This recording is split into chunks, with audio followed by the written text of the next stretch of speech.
design board, architectural board type.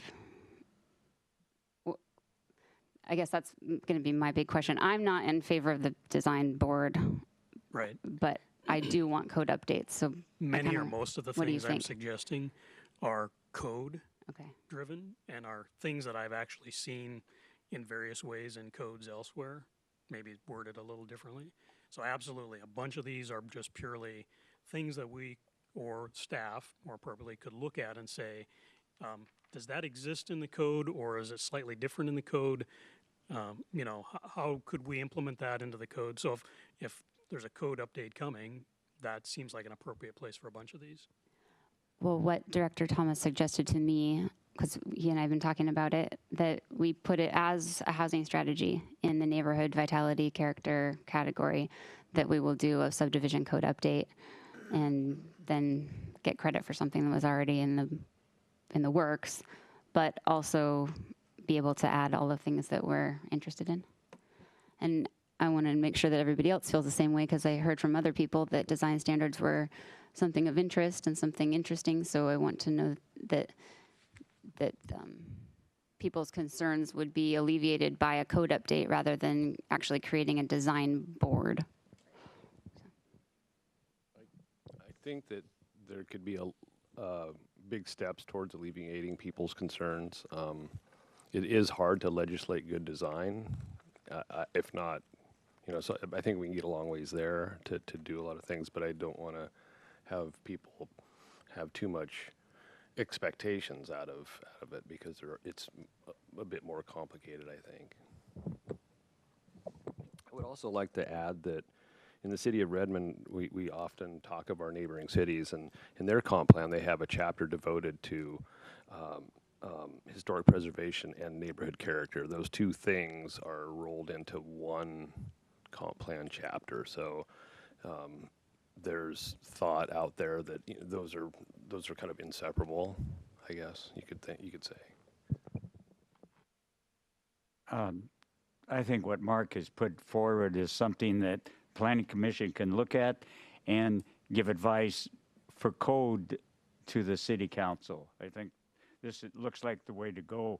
And I don't like to use the word loosely, but I love number 3, because I'm going to think about that tonight. They can't be identical and they can't be opposing. So, so just a neutral little thing. Thank you. Good job.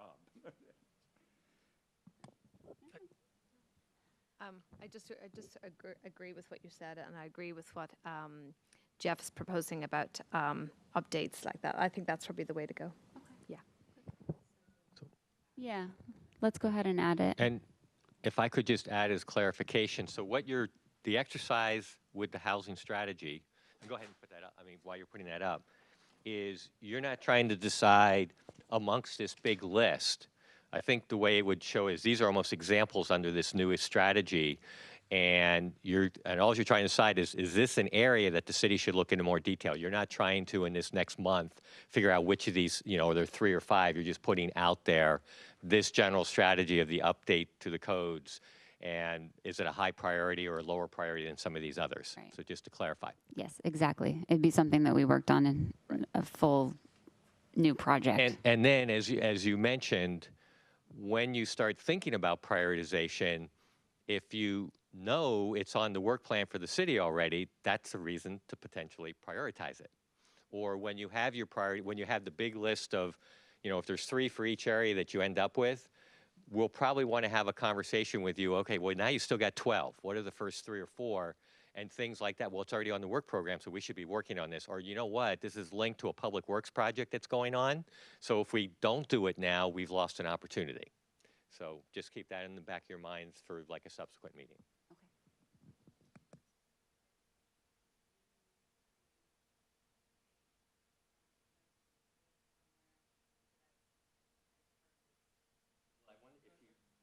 I'm wondering if you just write that down, and does everyone understand that essentially his list is examples that go with that strategy? Does that work? Yeah. Right. There you go. Yeah, And I did try to do some categorization, so the ones that say code would be very closely aligned with the code update. But there are other things too that I've suggested that I think, you know, educational programs for the community or allocation of small amounts of funding for certain things, not big programs, very small things that could make a difference. I think one of the interesting issues with this is if you look at the existing housing strategy that has been in place, there's actually a lot of good ideas there, but for various reasons, they haven't necessarily been implemented or no action has been taken. So I hesitate to just put a bunch of stuff on a list that will never get addressed anyway. But if there are things that can go into a code update, that would certainly address concerns I have and concerns that others have expressed about future development in Sammamish. And then if there's other things that are not code related that might spurn some conversation, then I think that would be worthwhile as well. So that was the underlying purpose here, not to pile on more stuff that's on a to-do list that'll never get done anyway, but to generate some ideas that could be implementable or may lead to another different idea for, you know, one of the other commissions or the council or so on. Excellent, thank you. So on that front, what I would suggest you think about as a group is tonight we're trying to get to the strategy level, and we might have some information that informs it with your other comments you make. Once you've got to the point where you have your top strategies for each section, and then you've heard from the panel, that's when, and that's where I would suggest we take your other ones that don't fit neatly in there and see if they get added to the example list under other strategies.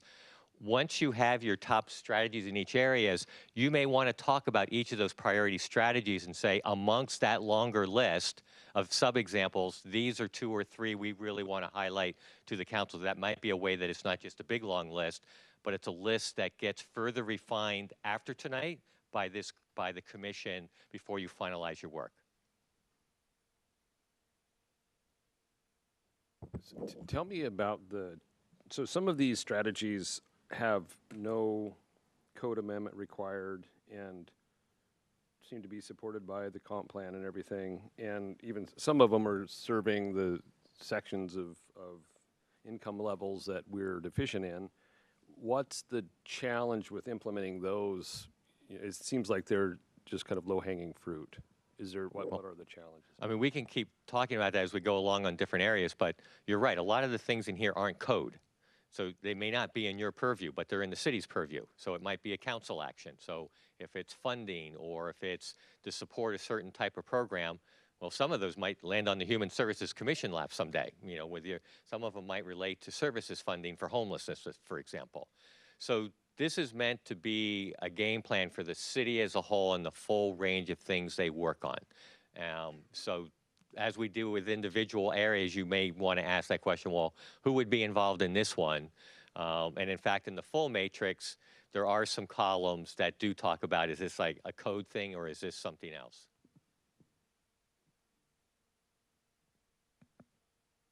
Okay. Are you guys ready to vote? Okay. So just to chime in here, I think for equity purposes, we'll start from one end of the table, work our way to the other end of the U, and then for the next category, we'll work from do kind of like the worm, right? So we'll go back and forth, so everyone feels like they're not first or last every time. Or we assign a certain color? The colored dots, if you could all use the same color for the same category, that would be ideal. So we'll start with red. Start with red, With red. please. Perfect. Thank you. Can we just go up and put it on instead of call it out? Do we have to call out our vote? Is that the idea? Are we going through each one and then sticking the dots on, or how's that? I think the question is if each commissioner can go up and put their dots. So if you feel more comfortable, instead of asking Kelly to place your dot, if you feel more comfortable placing your dot yourself, that I don't see an issue with that. Can we just all go up and place our dots? Yeah, let's try it. I guess we Okay. thought there'd be a lot of up and down, but it seems more manageable now that we're here. We'll need all the So- boards. Okay. Oh, and we're just gonna do one at a time. So everybody go up and place your sticker for neighborhood vitality and character.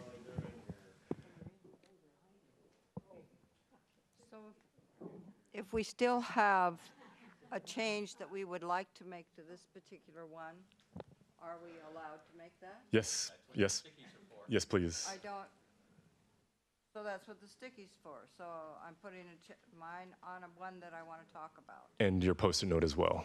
If you have a note that you would like to place, please write your note on the post-it note and place it. Okay, got it.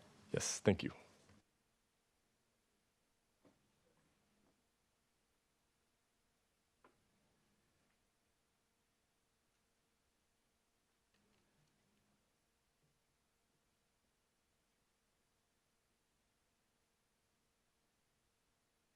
While this is going on, can we buy vowels during the work?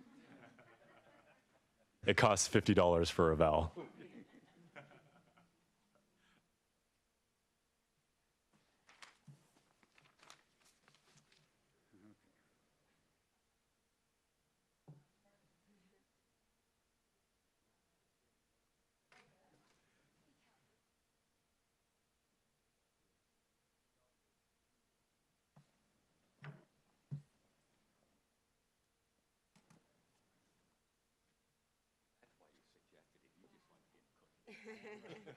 I just didn't want my vote to be called out loud.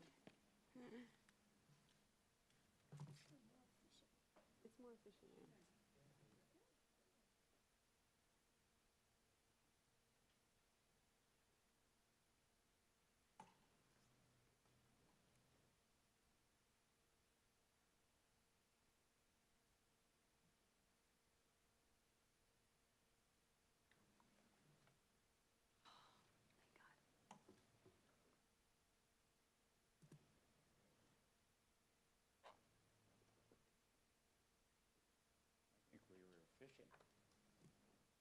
Has everyone put their dots up? Okay. Arthur, It's take pretty it away. spread out. Do you want to count, Kelly? Okay, so we have 2 under sub-area plans for centers. Do you want me to write the number? You have markers so they can see maybe? I can write big, so that's good. So 2 and 5 for community design, and 3 for infill into transition areas and areas with certain services. Okay, 3. 1 for historic preservation, and 4 for neighborhood enhancement. And another process reminder while she's doing the numbers. Your exercise here isn't, you're not going to throw away the things that don't get a lot of votes. They just become low priorities to be revisited after you deal with the high priority stuff. So keep that in mind when we're doing this exercise. Is not getting votes isn't necessarily a bad thing for something. You're just trying to say, what do we need to work on first? Okay, so top votes are community design standards, neighborhood enhancement, and housing repair and preservation. Is that right? Yeah. Okay, so I guess I'll start and ask the folks who voted for the community design standards. Yeah. I think, I'm not sure I followed what you said, but I think the top is Did I do it wrong? housing Oh, you're repair, right. preservation and infrastructure. You're right. You're right. Sorry, I missed a box. Yes. Right. We have housing repair and preservation and provide Infrastructure improvements. improvements. Yep. So We're getting a N- marker, so we'll make that clear. NVC 2, NVC 6, and NVC 7, right? Okay. So my first question is the folks who voted for the community design standards, the NVC 2, we just had the conversation about would a code update alleviate your concerns about design standards. So I want to hear from the folks who voted for the design standards. Does that mean that the code update does not satisfy your concerns? I don't know who voted for it. So. I think for me, sure, the code updates would potentially, but right now I think that the neighborhood character and vitality needs to rise up in our priority because, when I have talked to my neighbors or people around the city, I think that is something that keeps coming up for people is, they really value Sammamish. I think the characteristics that they value are, our tree canopy or the trails, and safety of the roads, so sidewalks. And this is something that they would like to keep going ahead. And for the newer construction that comes up, or even for the ones that are maybe redeveloped, that is something that kind of makes us a city. So that is, so code development, I think that might answer some of the questions that people raise, especially with newer homes and they being, the single-family homes being so close. I think some of those characteristics can be addressed with code, but I think there are other elements that make up a neighborhood character and vitality, and that should be preserved or that should be encouraged. And that is why, for me, it's really important, because Sammamish is relatively a new city, and we really, we take pride in our city, and these are some of the things that make us who we are. So I would like to keep that as a high priority for all of us. Okay. Anybody else? Okay. We'll keep it as a very high priority. And I mean, that alleviates the concerns of the folks that want the code update too. So it works both ways. So yeah. to your point you just made, as Yeah. sort of a clarifying question, is your statement sort of implying code update could be a almost move from being its own strategy to an example under that one? Yeah. How do people feel about that idea around the table? I like that. Well, I mean, so to me, design standards are more individual single-family dwellings, an actual standard of how you design a property. Is that what you're getting at, Rituja? Are you talking more about the surrounding areas? So I'm talking about both. I think so, when you said code might address, and I think this is something that Mark brought up too, is that, in the examples that he shared, I think there's very specific concern about how do houses look in a particular neighborhood, for example. And I think that is important, but I think what is also important is, how much of green space are we leaving? Are we leaving space for parks? Because that is what makes Sammamish what it is. And so I am looking at the more bigger picture as well, in addition to, the minutiae as well. So, because I think it's, sure, the house design make, what Sammamish is, but it's also other things like, so for example, one of the things that is really important as far as the neighborhood that I live in is, that when my kids were younger, they could walk to school. And for me, that creates the character of my neighborhood, is that most of the kids, when they're in elementary school, they can actually walk to school. So that is important for me. That is something that I would like to preserve. And I think maybe, when newer neighborhoods come online, I think that could be something that we can encourage. Like, I mean, how awesome would it be if we can say each and every kindergartner can walk to their school when they're younger in Sammamish, because our roads are, we have sidewalks, we have safety and things like that. So that is what I'm focusing on. Okay. And I'm going to remind people, when you use your stickies to paraphrase those comments, Okay. and so we have those, so we don't forget it. I will email it. I would maybe just add on to that most likely, I would assume the code update will primarily deal with new construction and probably residential residences, but there's other things that kind of fall under, like Rituja said, community design standards like signage and artwork and open space and, many things that may not quite fit into the code. Now, that doesn't mean that maybe the code update, which probably happens either way, couldn't fit under there. That's possible. But there are things outside of what the code update is likely to address that probably are part of community design standards. Right. The other thing I think about, and I look at, our already established neighborhoods. So it's one thing to have code that would be going forward neighborhoods that don't exist right now, and so we could kind of fix our mistakes now that we have the benefit of hindsight. But I think about the established neighborhoods and the mistakes we have already made. And you can't, I feel like we can't really go knock on neighbors' doors and say, oh, by the way, we really don't like how your house looks and we need to change that. So we can't really do that, right? But I think about how, for example, 228 looks as you're driving. And I think right now we're doing a pretty bad job. I don't think it looks very nice. I think we see a lot of the backs of people's homes. We see a lot of TV sets on. We see a lot of that. And then our 228 is very disjointed. So when I think of neighborhood character, I think about the streets that we drive on and how does that look? And I think we have some good ideas, and we have some trees, and we've got some things that we've put in after the fact.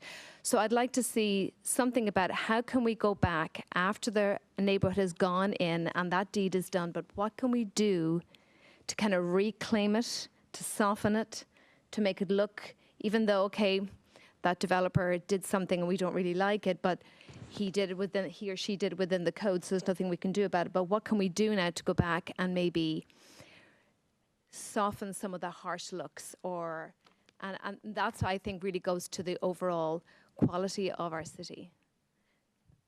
Does that fit, as you say, you can't do individual homes at this point. Does that fit under number 7, where we talk about city infrastructure investment?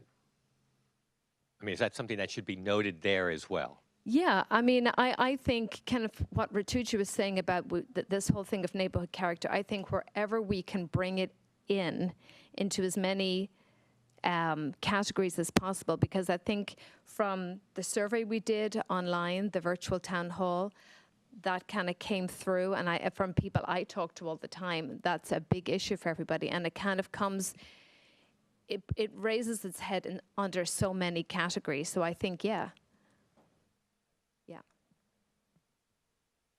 Could I speak? Yes. I worked with codes, different ones, for many years, trying to follow them and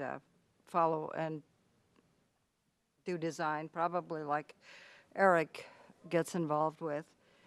And sometimes it just really gets ridiculous, and the person behind the desk doesn't know what to do when the plan can't be completed per code because of some existing conditions, or where it shouldn't be completed per code. And I could see that we could go too far with this. We can be too specific. I like the things that Rituja's talking about because they're kind of general, they're community oriented. But when you get into the architecture and telling somebody how they have to do their yard and how they have to relate to other people, I really think we're going too far, and some things are impossible to implement. I remember King County having the street tree requirements. I think it was King County.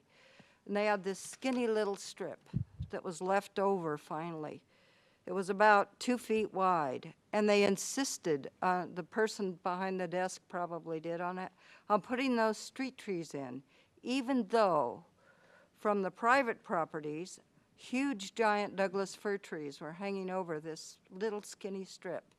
So in went these trees that eventually died, and they just looked horrible the whole time. Every time I went by that strip, it just made me sick. And I know that somebody was trying to match code. They were trying to fit code. They were trying to do the right thing.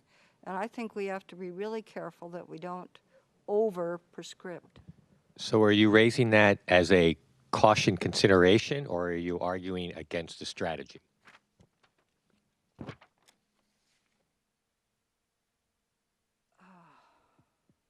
In a sense, I'm arguing against it, in a sense. I'm arguing against it going too far. Okay, and that's, so I just want to make note of that so we can make a note for you to consider when we get further along. How you want it, if you want a statement like that from the group as a whole. I think it's a very important statement. Definitely want to stay high level.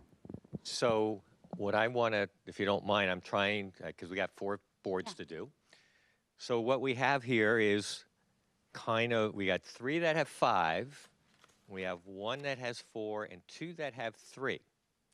So the first, and so I think our goal is to try to get to 3 and get the group feeling consensus there. So the first simple thing could be, is there any discomfort that historic preservation and sub-area plans for centers does not become a top one of the prioritized areas? at least to go out for your hearing and stuff. Could we put historic preservation under something? I mean, like, what about, And I've had groups who do this. Like so this neighborhood There's no enhancement. rules here, so if that Right. helps you, and it feels like it's a fit. We don't like it's just things something that- I don't want to lose, and I think it fits well with neighborhood enhancement or even housing repair and preservation. How do people feel about that? Which one? Both of them are preservation, so.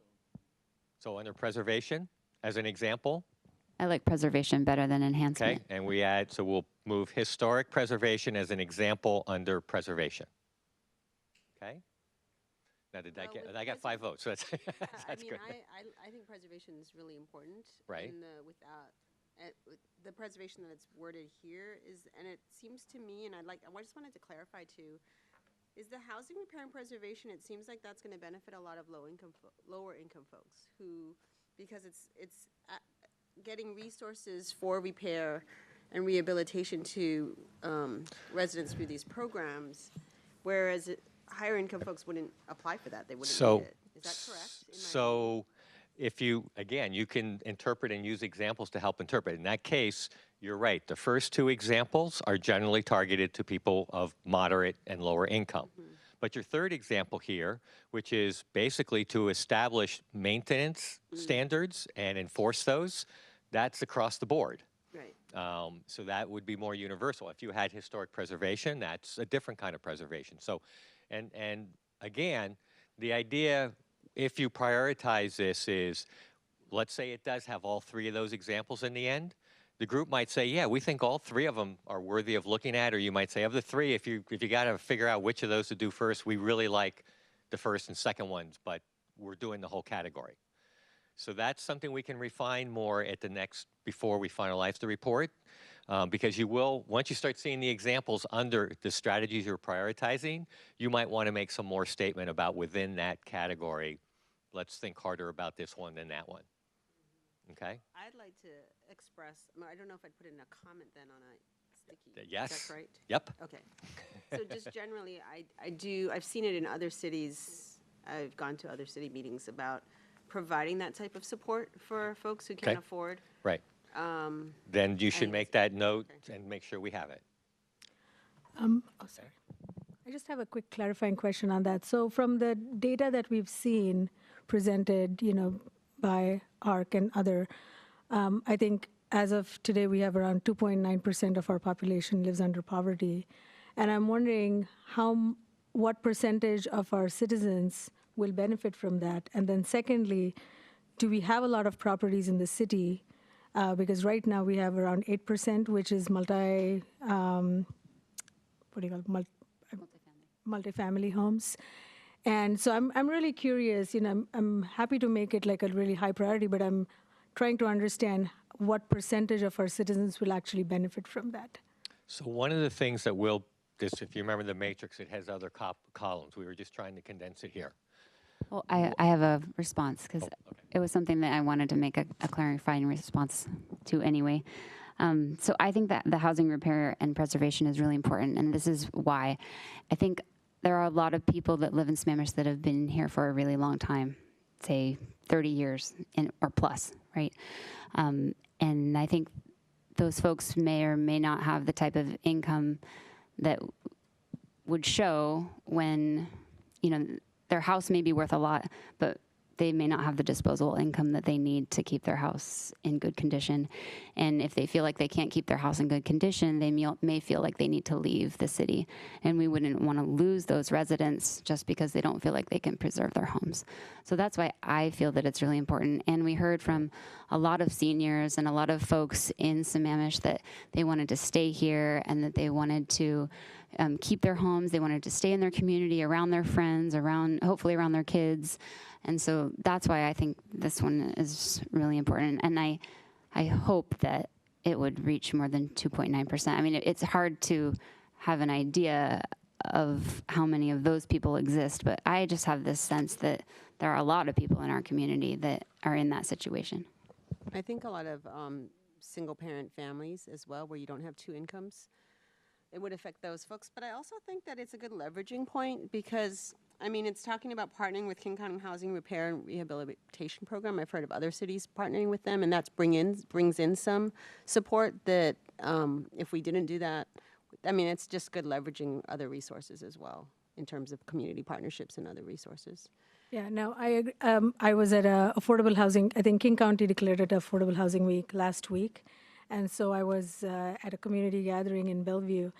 And I think one of the things that I kept hearing from clients who use those services is it's actually so hard to qualify because you have to be like really, really, really poor and you have to make like less than 20,000 or something to be able to, So that's why I think that was also, I just wanted to understand the data. Well, it might be. I mean, like you say, if it's impossible to qualify for, then maybe it's not worth the high priority. Could the city of Sammamish kind of pony on top of the funds available, or to kind of help? So maybe you get a portion from King County and you get a portion from City of Sammamish, and suddenly that's enough to put a new roof on your house. Those could all be on the table, so make that as a note. Some cities have kind of done that with the county program, but it gets complicated, so I'll just say make the note, and yes, that's something that could be looked at. I'd like to add a couple of things on that, on the issue we're just talking about, the fixing up of houses. Renton does that, and I found that out through a Rotary group in Bellevue that actually works with the Renton department that does that for people who have houses that have an appliance that's worn out. And they've worked out a program to get new appliances for them. I also, in the past, the Sammamish Rotary, in partnership with the Kiwanis and also with the city, had an organization called Sammamish Cares. And that was an organization set up to help people who needed help on just minor things in their neighborhood, or in their house rather, not the neighborhood. And they were very happy that that was available. So what I'm hearing your comment and how it might reflect here is also look at community-based approaches to helping with that. So you mentioned 2 examples.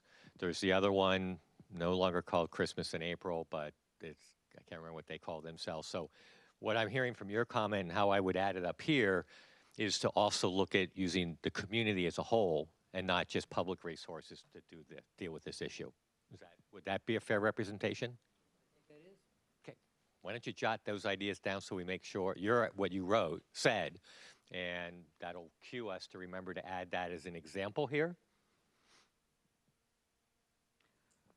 So one other comment I probably should have made earlier, but for context, I'm a civil and construction engineer by training. When they asked me as part of the campaign what my dream for Sammamish was, I said infrastructure.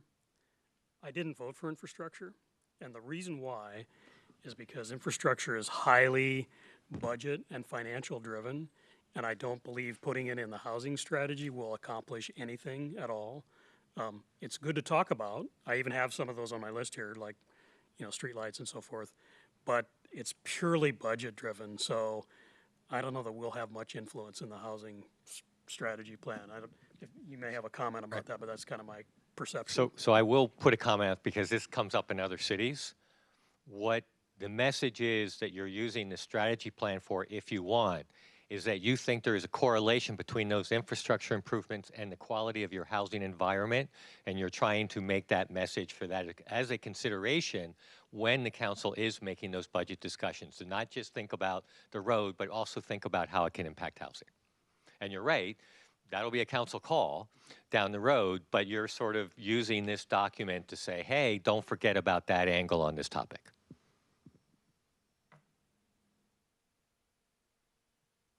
May I make another comment? Of course. I'm trying to use Robert's rules. Don't feel like you have to do that tonight. It's more like a round robin, open forum. Well, it's on the first comment, which was very important to me, and I see that it's the only thing that's not going to make the important list, as usual. So the sub-area plan for centers, and they're talking about Inglewood and Pine Lake centers, in addition to, we already have a plan for the town center. I think that is so crucial to everything that we want. We can get everything we want if we go after these sub-area plans, because those have character built into them. They have location built into them. They have all these other things built into them that we are trying to get at, that we can't get at if we just go through a standard code update. I really like the idea of the sub-area plan, but not only for those centers. I think it would be fantastic if we could move it out into the neighborhoods where we have 85% already built up, and neighborhoods where we have rundown areas that need infill, that need to be updated, that need to be density increase, perhaps. And those sub-area plans would be the key to our future in my book, and I really want to see those pushed. I'd like to add on. So if we could move my dot from historic preservation, since that got enveloped another thing, up to to number one.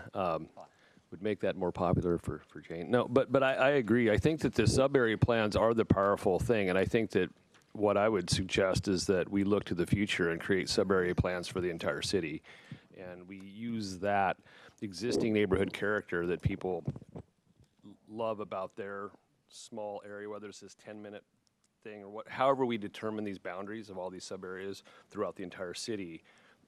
We start planning around that, and so I think that the sub-area plans are a good idea, but I think it just needs to be expanded across the entire city, however that could happen. So I'll put that on a note and give to you.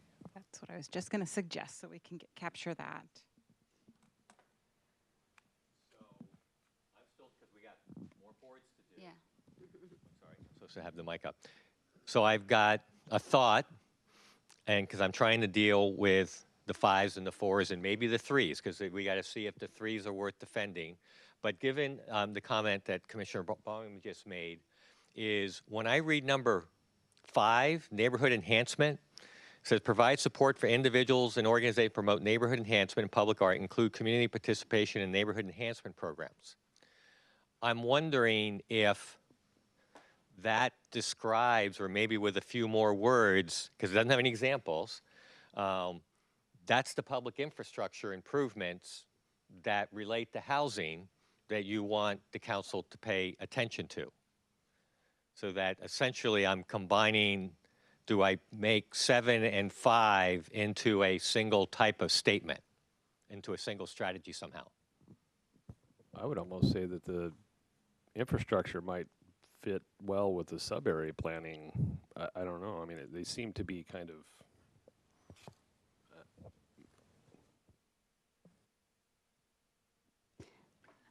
I know what you mean, Commissioner Brooks. But I think I would prefer to leave it separate, just because I think, it might be easier to attain the neighborhood enhancement, especially to include public art and other programming, because I think it kind of goes back to some of the items that Commissioner Baughman had mentioned under culture and sort of community. And I think if we put infrastructure improvements in there, even though I know it's sort of trails and, other connectivity, I think we might not be able to accomplish any. I think if needed, I think we can put 7 under 3, which is, which does talk about creating, pedestrian access to public transit services and creating, service alleys where compatible with topography. So that I feel is almost like creating trails. Oh, and you just took us to a number, one that got 3 votes. Yeah. So I'm trying to get us to 3 or 4 at the most tonight, and get you to 3 or 4 tonight. Okay. I would change my vote to sub-area plans. And which I one? think I had You don't get to add more. NVC 1. I would take my neighborhood enhancement and move it to sub-area plans. That's number 4. Yeah. So you're you're moving a vote from 5 up to 2. So maybe this is NVC 5 to NVC 1. okay. And you have Eric had one too. going from mine from 4 to 1. From number 4, historic preservation. You don't need that, use that vote there. See, he's playing the game here. He's, aha. So everybody.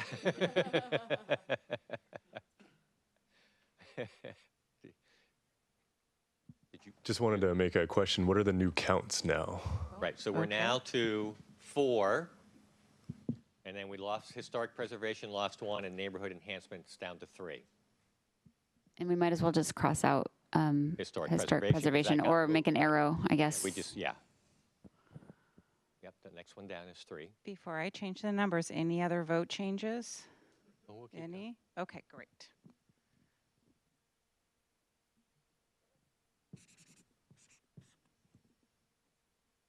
Okay, so now you have 4, you have 3 with 5s and 1 with a 4. So now so you have sub-area plans for, is it the expanded definition of sub-area plans, or is it for centers that are more than what's just defined here? What's the definition of sub-area plans now? Because there have been different ideas thrown out there. Right.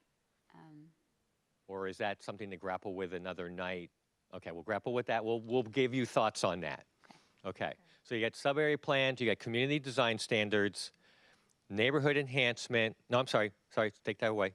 Housing repair and preservation, and provide infrastructure improvements.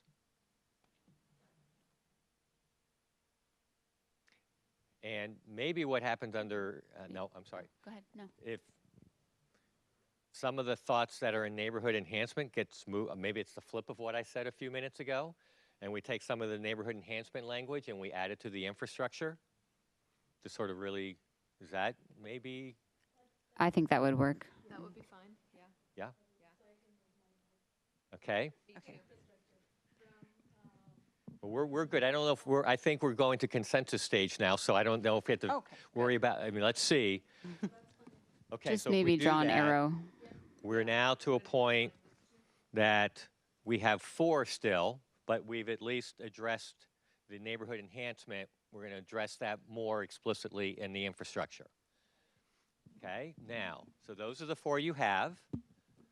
And we can maybe leave that there for tonight because we got to get the other ones. Yeah. And maybe beat it up a little bit more after you see some revisions. Does that work enough for tonight, or is, okay? I feel good about this. Okay, great. Everyone, am I? Does everybody else? not- Yeah. Yeah. Okay, great. Okay. Okay, so you guys got the drill down now. All right, and I'll tell you one thing, you got through the first one a lot faster than any group I've worked with get through the first one. Because the first one's always the hardest. And it's also a topic area that's kind of this sort of hard to talk, figure out how to hone in. And as your Okay. time master, you're at 7:30. Right. Let's break some records tonight. Right, now, What's our target? Your next color will be green.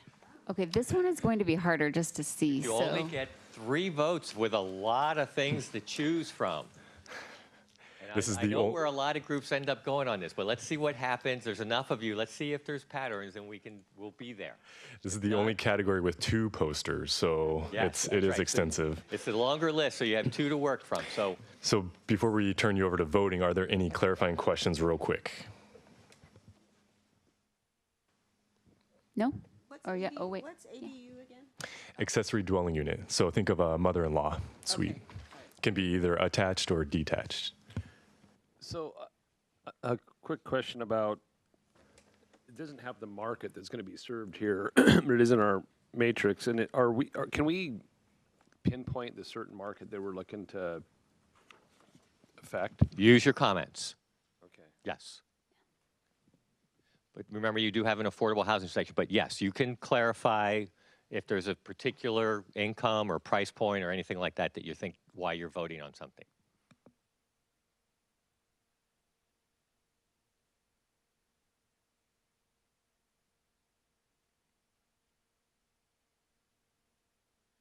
Okay. Any more questions? Mark, you sure? I'm just looking at what was included with the packet, the And it doesn't seem like it matches this. I must be looking at it wrong, but I see housing supply and variety, and there's one page. The next, Just V7, that's all I have. yeah. Oh, did I? That's on the next. What? It's not in here. The next one's affordability in the PDF. The second page got accidentally excluded. Sorry about that. So you have to go up there and read it. Yep, I will bring it up.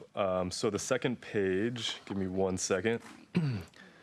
Really apologize for that. That was unintentional. I was looking at your Excel spreadsheet this whole time, so Okay. got it. Yep. So I got a.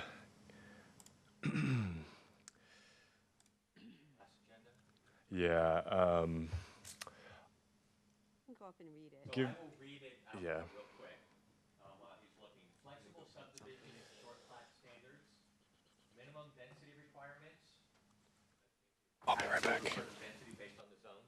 Each zone, so you have a maximum and a minimum. Growth phasing for residential development. It's got a lot of words to it.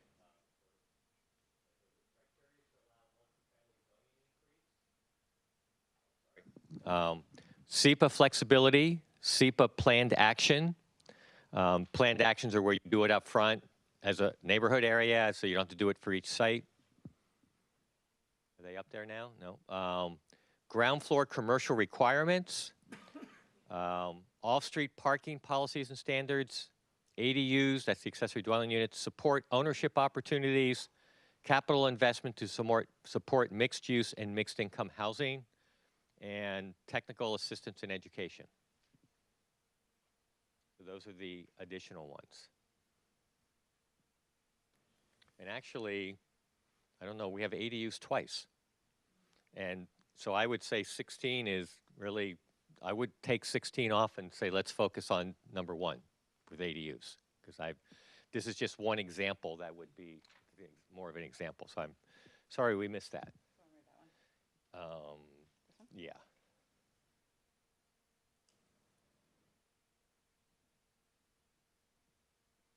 And this is one, if you're going around and you look at this and you say, wait a minute, this is like what I just did. Why doesn't that one fit under somewhere else? Keep that in mind and make notes about that as a way to deal with this long list.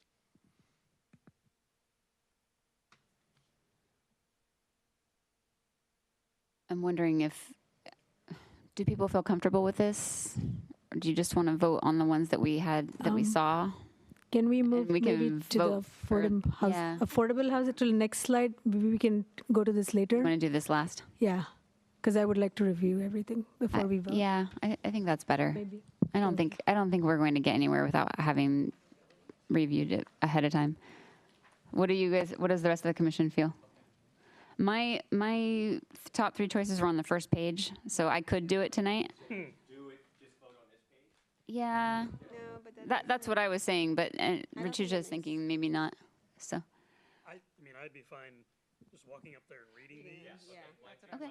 Give you a Yeah. little more time to read. There's a little bit of traffic management there. I think it's okay. We Tall don't have people that in many back people. and short Let's people do in it. Go front. ahead. Like I said, I'm not going to be in the way because my first 3 are on the first page. So who has to go? Why don't we just come up and take a look, and then if you want to review these as well, go ahead. Yeah. In the meantime, Doug is printing out that second page Should for we you. should we be putting our green dots on now, though? Yeah. As we read them? Yes. Okay. Only if you want to, I mean, if you think. Said no Robert's rules.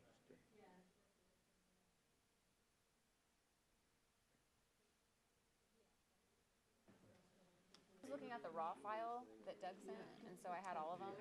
But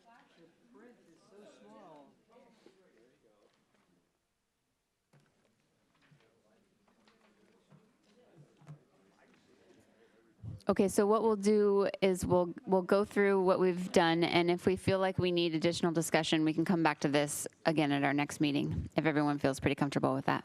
So Arthur suggested that we do this for about 10 minutes. We see where we get, and if we need more time, we can take this up at the next meeting.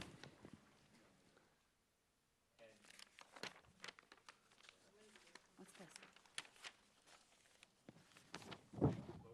kind of interesting is, who knows, it might sort itself. You might get relatively close tonight. Yeah. I mean, if people look at how you voted and it makes sense. Because this one has a more clear pattern of numbering, as you can see here. So 1, 2, and 3 got your top votes. So that's ADUs, mixed-use design standards, and incentives to expand housing choice. And then, interestingly, one of your number 3s is innovative housing, which sounds a little bit like 3. And your other number 3 is flexible subdivision and short plat standards, which is also another way of looking at number 3 to some extent. So at this point, I'll stop there. I just wanted to read out loud the ones that got the most attention. And then the 3 over here were growth phasing, some criteria for multifamily zoning increases, and SEPA planned action EISs. So, but here's where your energy was going. So I'll stop there and let people talk. Go ahead. I put one of my dots in for the last one and for, for number 7, flexible subdivision and short plat standard, and would be willing to kind of move that around. But what really got my attention about this one was the protecting environmental sensitive areas with the clustering of residential development. And I think if that could be, from my standpoint, moved somewhere else, because I think we have already examples of that we do that already in the city, but I think that just really needs to be encouraged. And I do remember, Commissioner, when Jane, I think it was you, when we were building sidewalks, Jane said one night, well, sidewalks don't always have to be straight. They can go around the tree, and which was perfectly correct, you know, but it was a light bulb moment for me, and something I have remembered. So I would be, you know, willing for my dot to be moved up. So can I suggest what you said, put on a sticky, Yeah. and it sure does sound like incentives to expand housing choice, right? As well as accomplishing another objective at the same time, right? So people feel good about that idea? Okay, so that's one of these votes that got taken, or one of the flexible, was that from number 7 that you were? Right. And to number 3. And so everybody be writing your thoughts down too, even while you're waiting to hear, listening to others. This is great that we have that many stickies over on the first one. That's really helpful. Make a comment about one that I was the only one that voted for. So maybe this is a waste of my breath. I don't think so. Number 10, I think it is. So this one was about upzoning, basically. And the reason I voted for that is because having seen how the docket process works in the city, people come in who have an R4 and they want to upzone it. And right now, that process is not really that great, because most people don't have any good explanation of what value it provides to the community to upzone their property. They're focused solely on the fact that it becomes more valuable if it gets upzoned. But mixed in there are a few people who actually have property that upzoning would be of value to the community because of its location, you know, for a variety of different reasons. But they tend to all just get lumped together and kind of baby with the bathwater thrown out.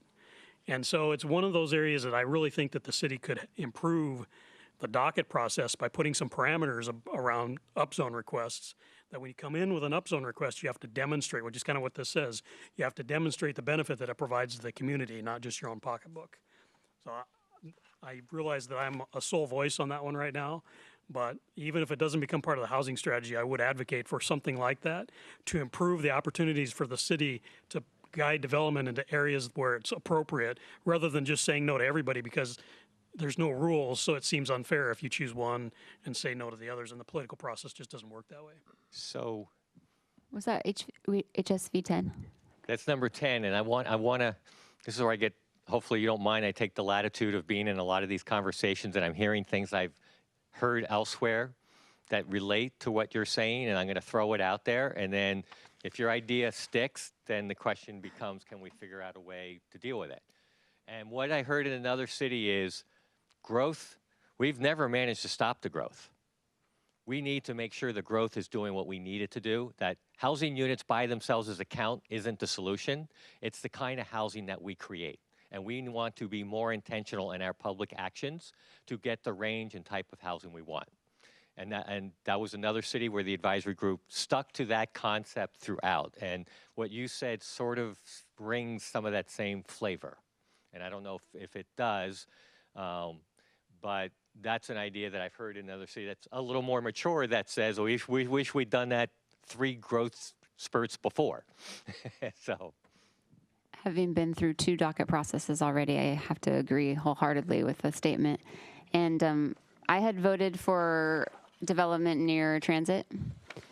And I would change it because part of the upzoning is to say that you could have some sort of criteria that said it should be located close to arterial, served by public transit, and within walking distance of commercial activities. So I think it fits well. And I agree that it's something very important for our city. 5, move it over to. Was it 5? 10, you want to move it to what was? Yeah, I had HSV 5. And I would move it to 10. So I have a suggestion before we move it there. Can that be incorporated under HSV 3, where it says incentive to expand housing? I was choices? thinking that, but I wanted to put the general idea out to the group and then see if the idea sticks, and then we start thinking about how to deal with it. So I first wanted to test the idea. Yeah, and I think I would like to point out that, HSV 3, which is incentives to expand housing choice, sort of relates to the sub-area development that we did in the neighborhood vitality and character. I mean, it also talks about the same sort of neighborhoods. So I definitely see that working together because I think they're linked. In other cities, okay, again, using an example, in other cities, what they've done is saying, when we do sub-area plans, you need to work on certain of these other strategies. So that's exactly what we've seen some other cities do. Yep. That's a tool to implement some of the others.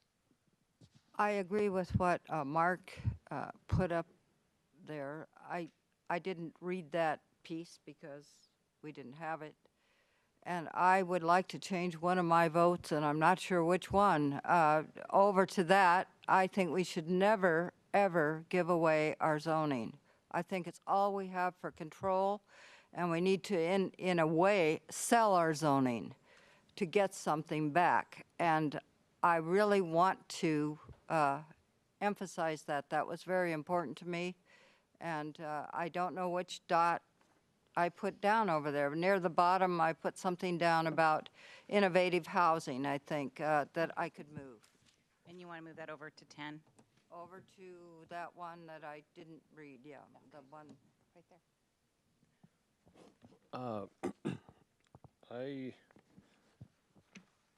I was planning on voting for the technical assistance in education. I think that that's always a good thing, right? But didn't seem to receive any votes, including mine. However, when Arthur talked about the SEPA Planned Action EIS tool, he stated that that's essentially a SEPA environmental analysis of an entire area instead of just one lot that a house is being built on. They're looking at an entire area to kind of understand, right? And there's other cities in the state that have taken that approach, kind of not a piecemeal approach, but a kind of a grander approach. And more typically in like a mixed use, an area where there's a lot of planning that goes with it. So maybe like your town center area is where I've typically seen it. It might be used in other lower density areas, but it's usually in areas where there's a lot of planning that goes into creating it in the first place. Right, so it's a higher level kind of thing, right, that would be done to inform all these other things, right? So it seems like it would almost be a mandatory. Let's go back to the first page where you started talking about sub-area plans. Is that part of a sub-area plan when you're done might result in a situation you could use that tool? Right. I voted for SV 6, the manufactured homes, and I was thinking, we're not just thinking today, we're thinking of the future, and I really think we're going to see manufactured homes more prevalent. Okay, with that said, can that manufactured homes category be moved up under expanded housing? Yes. Then move my vote. Let me ask a question. When you're saying manufactured housing, you're talking because it's prefabricated type housing, or are you talking about when you think of the old-fashioned communities with manufactured housing in them? Yes. So Both? to both of them. I And don't think you'll ever see a community here again, to be honest with you. well, Land values have long passed that usage, so I would put that out there. In fact, all we've seen happen in the last 20 years on the east side is lose, and we've never seen any gain of those. So what is the city's definition of manufactured housing, or what's, I think of sometimes, like you're saying, a trailer park, right? But the more innovative stuff where there are actually modules that are built off-site, trucked in and stacked up, and that's a modular housing, but it doesn't look like a trailer park. So, and I'm watching the time here, so because we're relatively close to big picture, I'm happy to revisit it. That's more of a building technology than it is like the community aspect. Right, and it could, do your code allow these kinds of, so that's why that could fit very easily under the innovative forms of housing. so I would request my daughter 6 be moved to 3, if that's possible.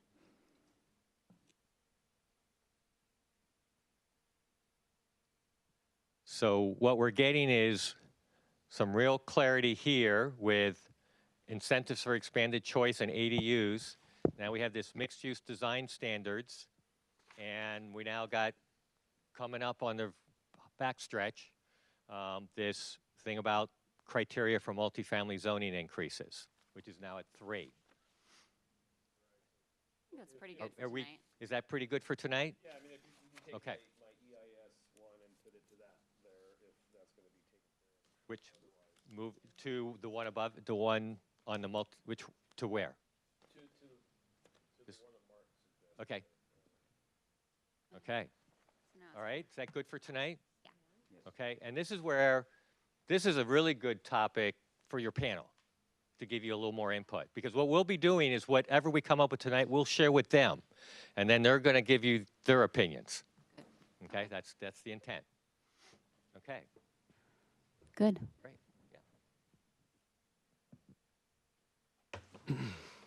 So the next one's of housing affordability. I told So you they go faster. say what? Yeah, we'll see. So go ahead and ask any questions that anyone has. And on this one, I have a new one, but I need a minute to collect my thoughts. So, anybody have questions in the meantime? What is, explore ways to increase the usage of HUD vouchers? I guess what would the city do in that respect as a strategy? The way we're looking at it as a city is you right now in town center are requiring affordable units. We're looking at ways to try to have those affordable units created there be available to people with vouchers, which are which means you're getting even to lower income households. So linking that land use program to trying to find ways to prioritize to people with vouchers in those affordable units. Kind of connecting Yes. supply and demand. Yes. Because the people with vouchers can't afford market rents over here because they're too high with what they can pay. But since you've already brought some units down, they might be able to be used for those residents. I have a question on number 1. When it talks about affordable housing on or off-site, what does off-site mean? Does that mean out of the city off-site, or just off of that piece of property off-site? It can vary. Some cities get money sometimes, and who knows where you put that money. Sometimes a builder says, I got 2 properties I'm working on. So Redmond's allowed a case where the builder was building in 2 subdivisions in the same neighborhood and let them put them in just one of the subdivisions. So that would be off-site. Off-site would be when they're not building it within the building. And so what a number of the cities, I can't remember, yours allows does yours just require?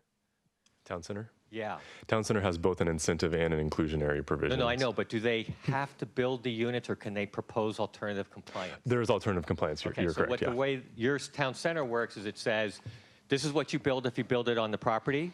If you want to try to propose something to the city might, other than just building them within your building, the city leaves the discretion of saying yes or no. And usually the list includes paying money or building it somewhere else or something else. So that's just keeping that door open to both approaches.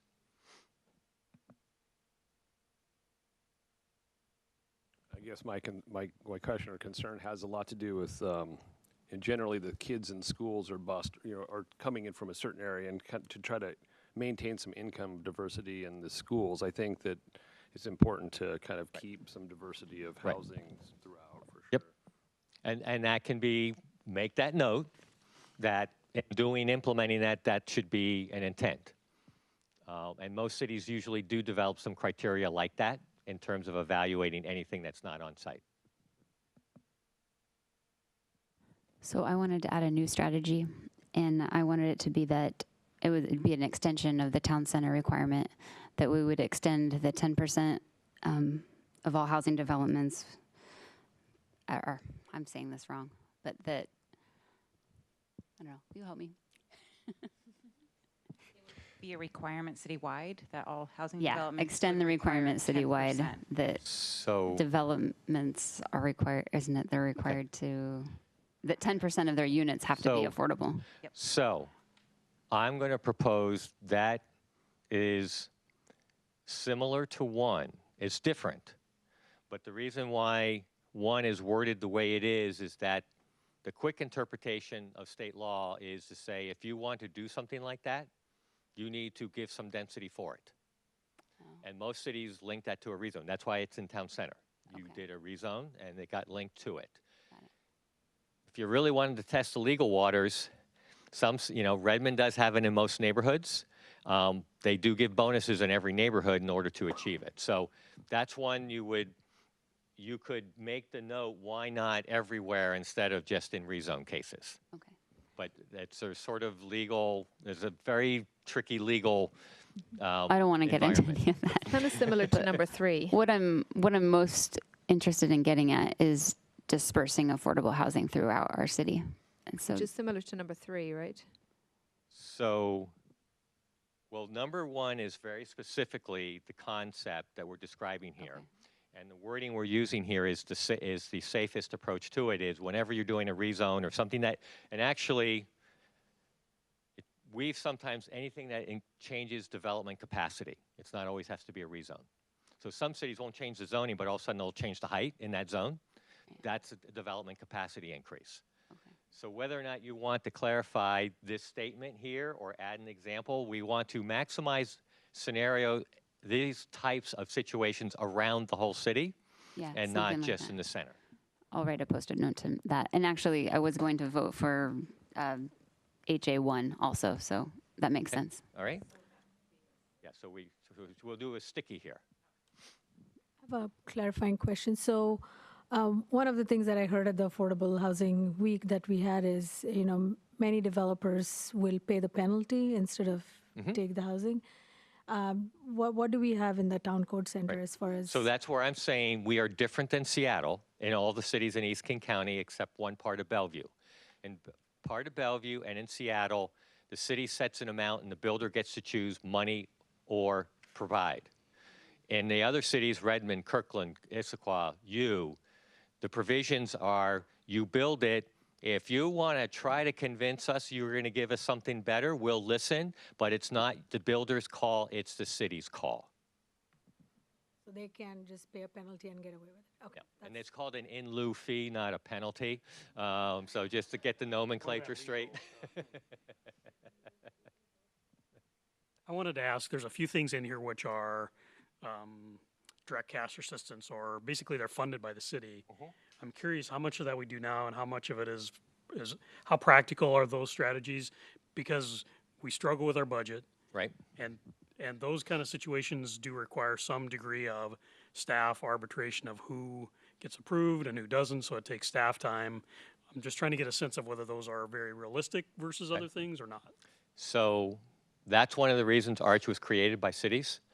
The cities use a combined application process for their funding, or they can. They don't have to use ARCH, but almost everyone does.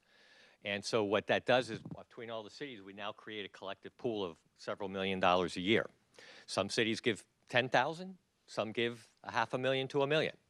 And there's a whole system, and in fact, there is a conversation going on amongst the councils about that system. We've talked, and it has been a lot of general fund, but you donated a piece of land to Habitat. That's the same thing. So in terms of a system, this part of this country has created something that exists nowhere else in this country, in which cities figured out to make something like that make sense, we have to do it together so that we're sharing staffing. And so the way I describe it is that the town that gives us this, puts up $10,000, gets the same kind of scrutiny as a city that puts up 500,000. And our attitude is their 10,000, because of the size of their city, is just as valuable to them as the city that has 500,000, because it's the same portion. It might be a similar portion. So this region created a system to figure out, and the reason they did it is because without having a little nugget like that, most people who are building affordable housing were leveraging county and state and federal dollars, the builders who are doing it, they wouldn't look here. So it was our way to say, come to the east side. We need it here too. And so it's a system that's been around for 25 years. And there is a process that we'll be going through with the council. We have been this year. So from that point of view, the funding question, and one of the stuff they'll be asking themselves is, do we get a dedicated fund source? Do we take a little bit from general fund? I can give you a report that shows you what the city has done the last 15 years. And it ranges. How does that relate to some of these strategies? I mean, So what, okay, so when you look at, right. direct assistance. Sure. Somebody, Okay, so there's two ways of thinking about it. One talks about create a resource. Some of these are saying, hey, with that resource, here are ways we think you should think about spending it. Okay, and you could just say, just get the money and let the system figure out the best way. Or you could say, hey, within that system, we think these are important things to fund. So two different kinds of things up here when you look at these. and can the city guide that through Arch, or is it just here's our 50,000 and then Arch Right. figures out how it gets spent? So we serve cities.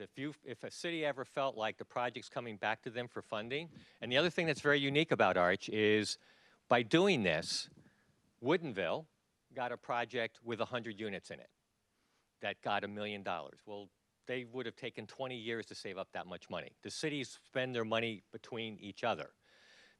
Cities help the Habitat Project, other cities. You put up the land, other cities put up some cash. So the idea of this system is someday if a project wants to land in Sammamish, all the cities might help that project. So you could do a big, grand kind of project if the right thing came around. That's part of the psychology of it.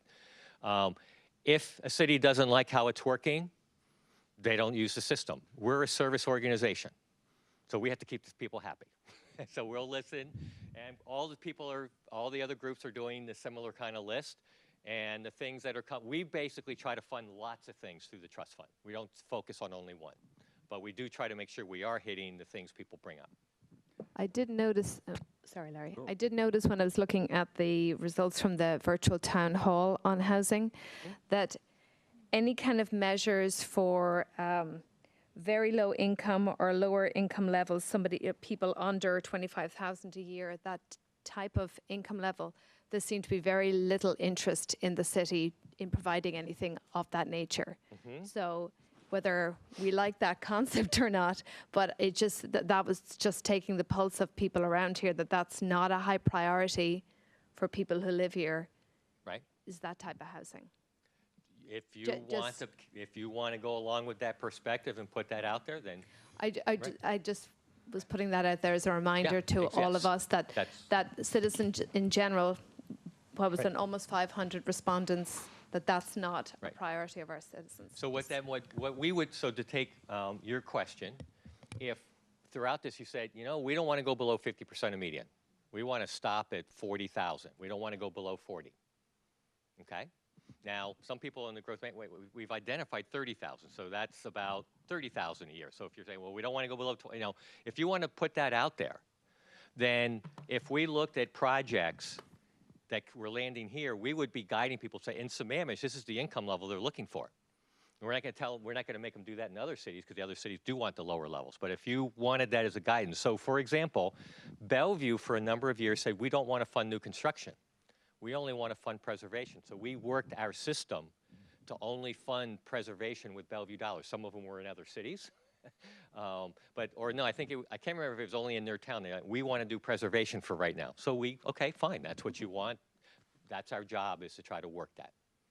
So that's where using this can provide guidance, whether or not, you know, we probably at a later point, we are working with the councils and we have asked them what should be done.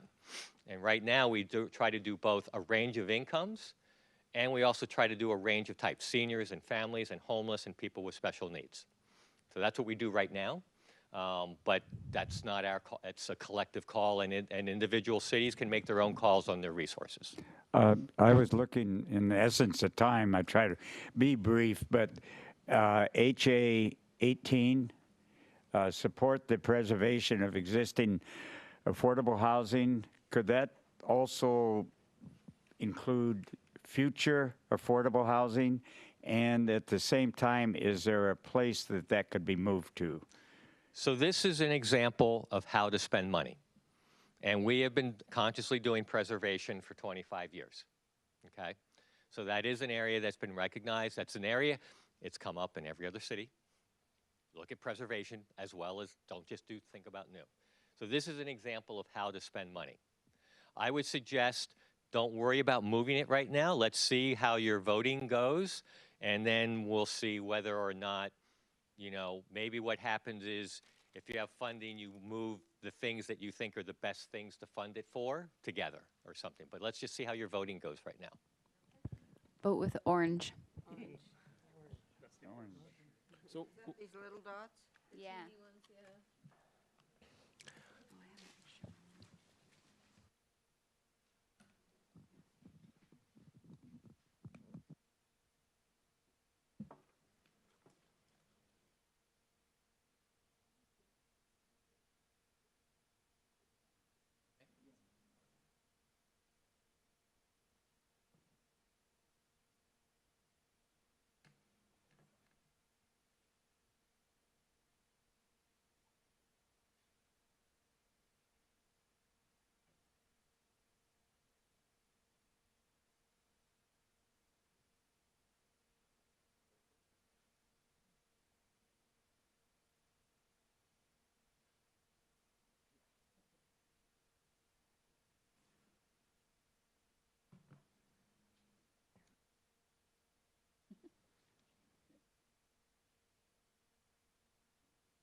Okay.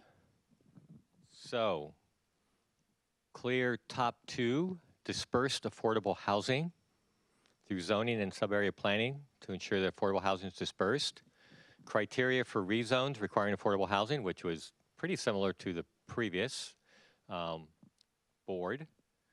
And then the 2 that got 4 were allow a range of housing, zoning to allow a range of housing affordability. So establish a range of residential densities to meet community housing needs. And then support the preservation of existing affordable housing. Those are the 2 4s. Now, we have some smaller votes for applications, support applications for other funding, impact fee reductions, and identify new revenue for direct assistance. All got low vote 2. And then expedited permitting got 1 vote. Oh, I'm sorry. Yes, the one that got the most was 9, dispersed affordable housing through zoning and sub-area planning. Okay. And then number 6 is criteria for rezones requiring affordable housing. And that's the 6. So those are the 2 top ones. And then 4 votes each for the allow a range of housing affordability through zoning densities, and support the preservation of existing affordable housing. Now, you're the city with the lowest amount of multifamily housing as a percentage as any city around, by far. So preservation can only take you so far. Yeah. This is where Say that again? What was the statistic you just gave? Sammamish has the lowest percentage of multifamily housing, and also rental housing. You're like is it like 15? Is it like 50%? Yeah, it's roughly somewhere between 10 and 15. Whereas most cities have about 40% or more of multifamily housing. And preservation strategies are going to focus on multifamily housing, given we're housing, if you're doing, this is affordable housing we're now doing, or affordability of housing, okay? So. Why wouldn't it be an old person's house? That's going to be your home repair program, because you're not going to slap an affordable price But on. why wouldn't you want to preserve houses that are older, that are single-family, that, I don't understand why it's multifamily. This is your more explicit affordability strategies now, okay? This is where, or out of this is where you need your strategies that deal with the explicit needs of 50, 30, 50, and 80% of median. Goals that you have in which your community is lower than the goals that, than the long-term goals. I think what she means when you say support the preservation of existing affordable housing, those are existing units that have been designated affordable. Not necessarily. Oh, okay. But what we're saying is they're units that if you preserve them will be affordable going into the future to people at lower income. Yes, you do have seniors who are in fixed income, who are in their homes, but when they sell that home, they're not going to sell it for $300,000. They're going to sell it for $700,000 or $800,000 or more $1,000. So we're not talking about those houses. Right. Preservation, that's the first page. When we were talking about preservation, I would characterize that preservation as to the first page. I think that's confusing. Well, that's why we have to have these conversations. I mean, clarify those things. Because it could be sold and subdivided, the house could be divided up and become something else if it's preserved. An older home that was built in Sammamish in the 60s or 70s might be worth saving and dividing for affordable housing. So I didn't read it as multifamily. Right. So I would say if you look at how preservation has been done, 99% has been multifamily housing. And you're talking about preservation of existing affordable housing in particular. Or you may say we want, like what Bellevue has done in several cases and some other cities, a group has come in and bought an existing building that is just regular rental housing, market rate housing. They buy it and they fix it up, and with the financing they get from the cities and the county and the state, they then take a building that was all, let's say the rents were $1,400 a month. And if you remember the data that we gave you that says that if you're low income or very low income, the odds are you're paying more than 50% of your income for housing. That's where they're living. So when they come in and buy these buildings, what they do is say, okay, the rents used to be $1,500. We're going to fix it up, and we're going to try to set rents at $700 and $1,000 and $1,200 in that building. And in the future, the people who move in must be at a certain income level. The few times that's been done, or a number of times that's been done, hardly anyone moves. It's just finally the people who are paying 60% of their income are now finally able to live in that unit and pay 40% of their income. Some people move, but when there's turnover, you regulate it to keep the rents at a certain level and the incomes of the people at a certain level. That's what would fall under HA18. Yes.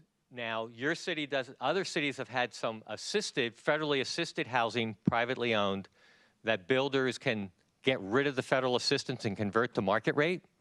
That's another form of preservation, but that doesn't exist in your city.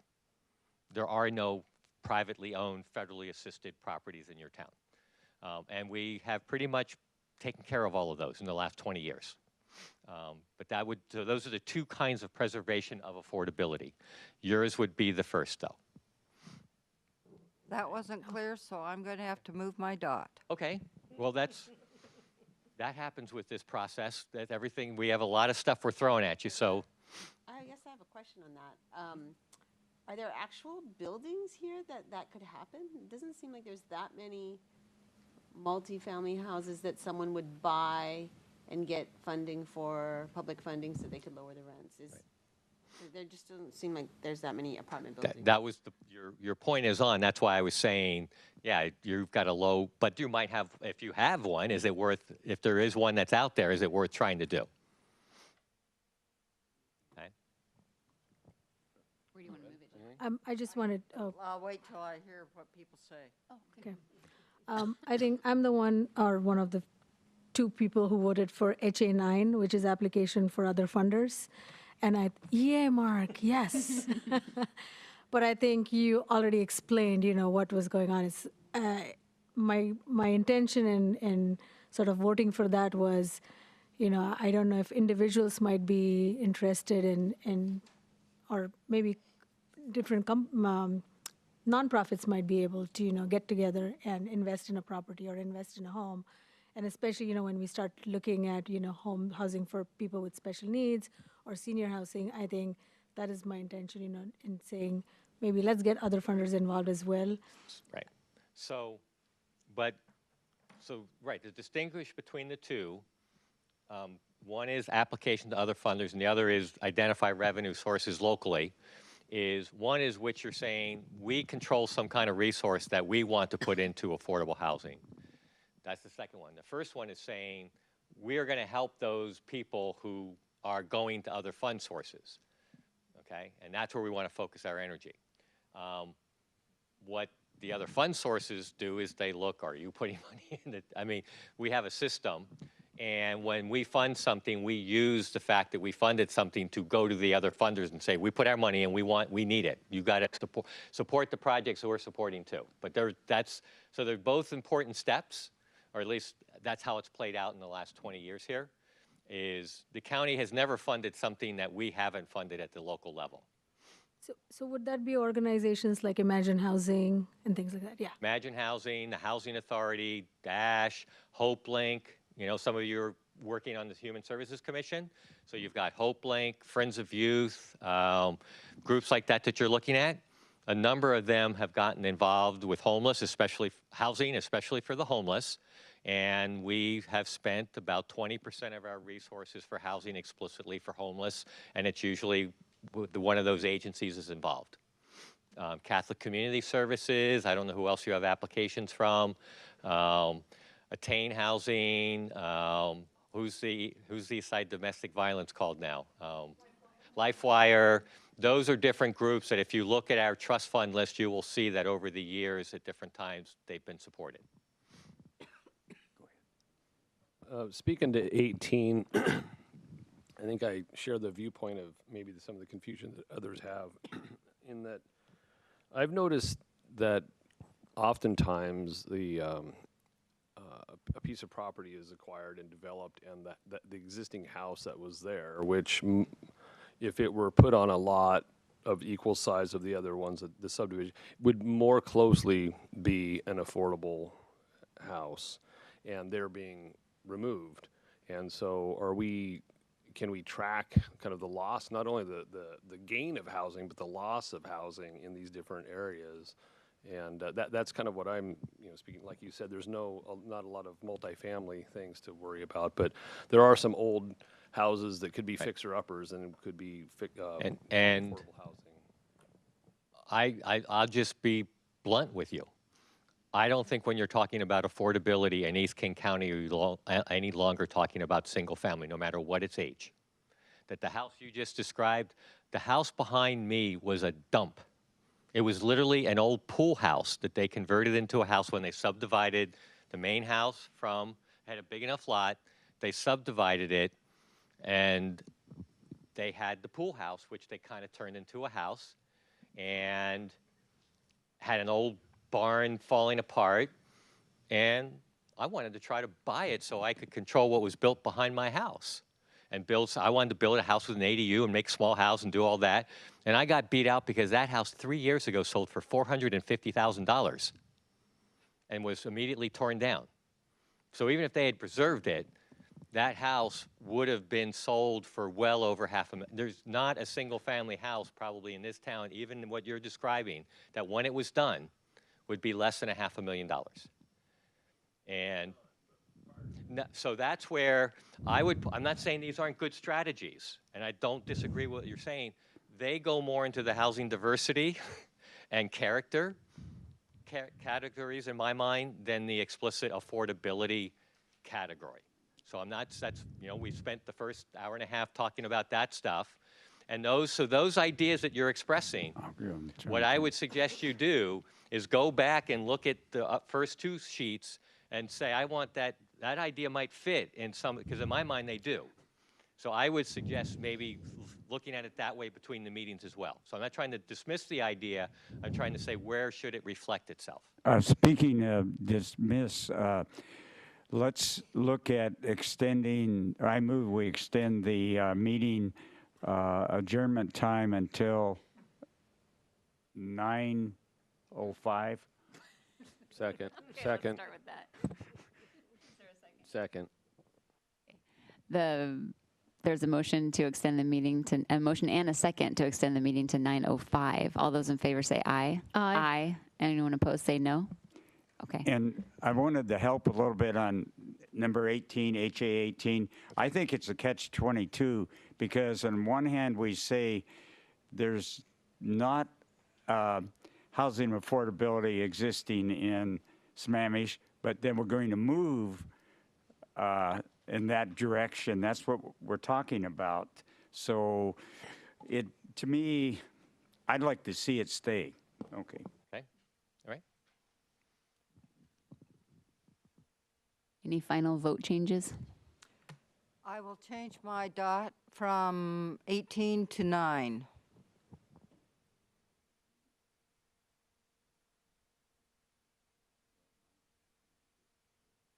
You get for using little dots.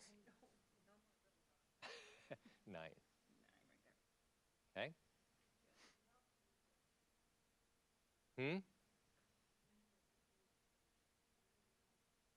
Oh, you,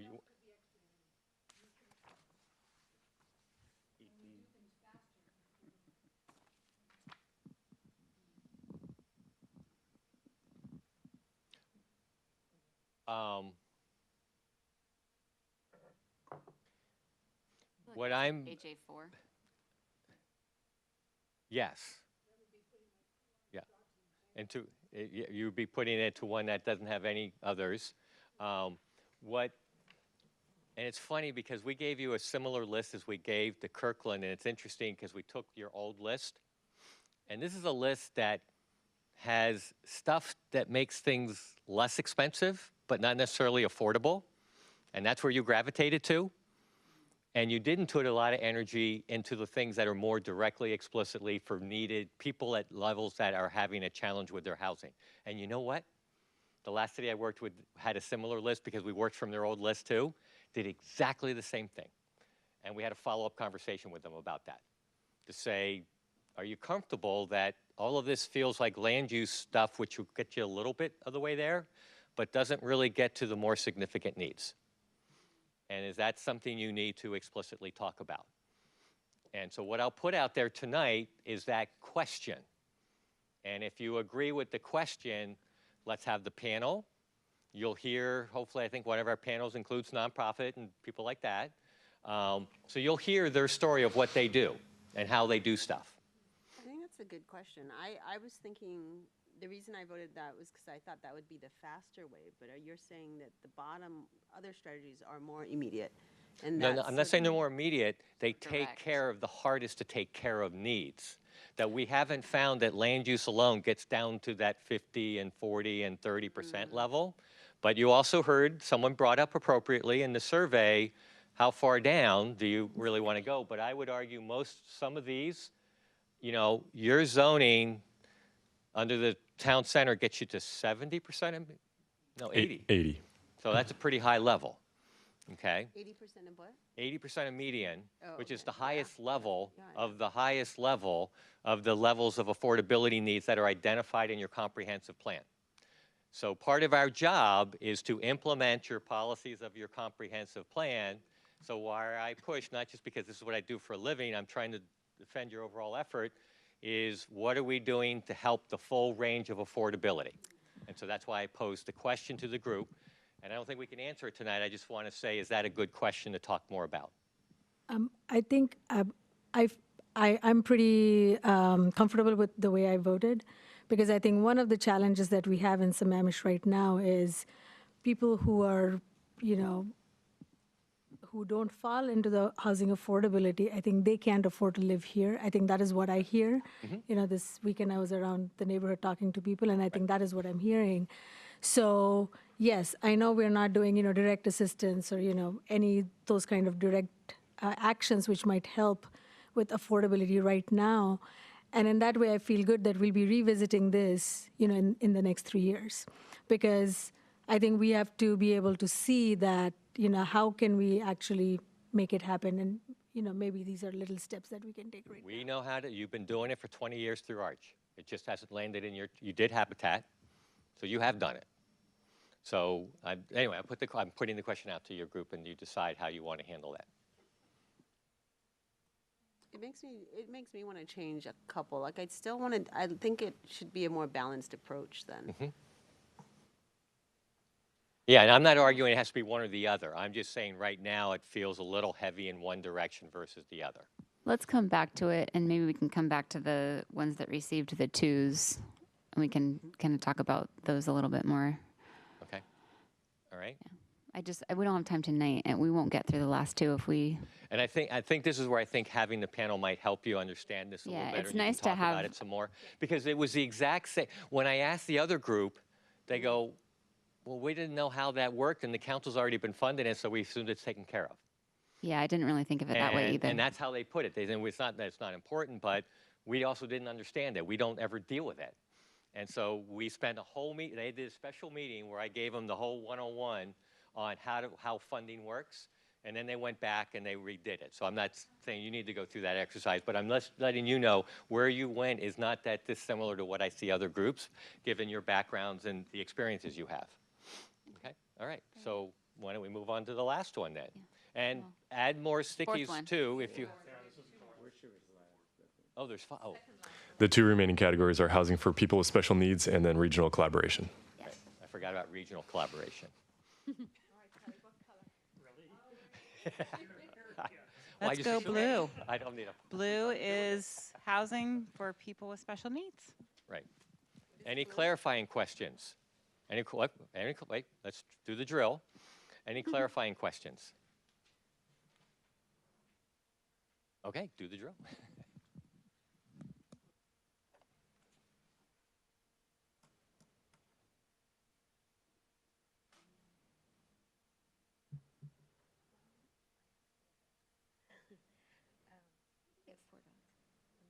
Oh, I have personally. okay. No, I'm not special in that way. I do like this one.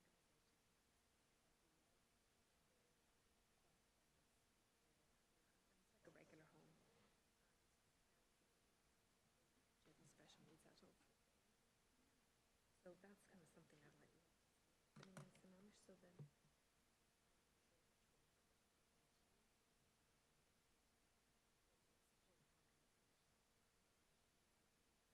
Yeah, you can ask now.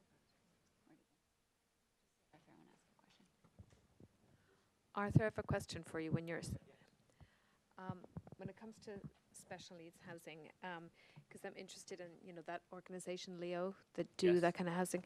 Would that be under like number 7, supporting organizations with special housing needs? Yes, and you could add let me look at the list. You could add them, developmentally disabled, as an explicit example, and we've helped Leo House. We've helped several groups. Dispersed, fair housing, senior, homeless. Right, they would be that category. Okay. 7. And it's anywhere you see special needs, they would be a subcategory of that. Perfect. Okay, thank you. Okay. 2, 4, 7.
June 7th. I know you had to look really far for the date. Yes. What time? Yes. Oh, 6 to 8, so it's like right during our, Oh, is it the same thing? it's the same Same night as our night. meeting. You're right. And I was looking for the time, but 6 Oh, to it's 8, such a bummer. I really wanted to go. But I mean, you can go. You can go see it, just not on a funding night, right? For those who need a little extra push, we've grabbed the food from the event earlier this evening. So there's some The real food's protein here, folks. over there. Yeah. Some fruit and is there fruit? Vegetables and cookies. Vegetables, everybody. Eat vegetables. And we can go ahead and talk while people are eating. Yeah. So one comment I wanted to make when I was looking over this list, and it's something that as we come back to you to be thinking about as we do the fine tuning work we're doing, if there's an area in which the city has addressed the issue, it might be an important topic, but the city maybe just addressed it, then you can keep it a low priority. And then one of the things we're going to be talking to you about is have one little side table, which is called monitoring. So that's a way of acknowledging an effort and saying, we might think this is a really important topic, but we just tackled it, so we don't need to make it a priority now, but we also want to watch it real carefully. So a criteria for not ranking something high is because recent action was done. Okay, so I just wanted to remind you of that. And we will, as we're getting ready for after the workshop, after the panel, the meeting after that, we'll try to have some information to see if any of that kind of thought pops into considering as you try to refine this. Arthur, it sounded like you just led us into the two on those people without homes, experiencing homelessness. One got 0 and the other had 1, 4 and 5. If you look at the rest, if you subtracted those out, would it, in the essence of time, go with 3 high or 6 high ones? Is that going to be confusing to the panel? Probably. Let's take a look at, for example, you had on your other sheet support applications for other funding. And this is support applications to funders for that particular type of housing.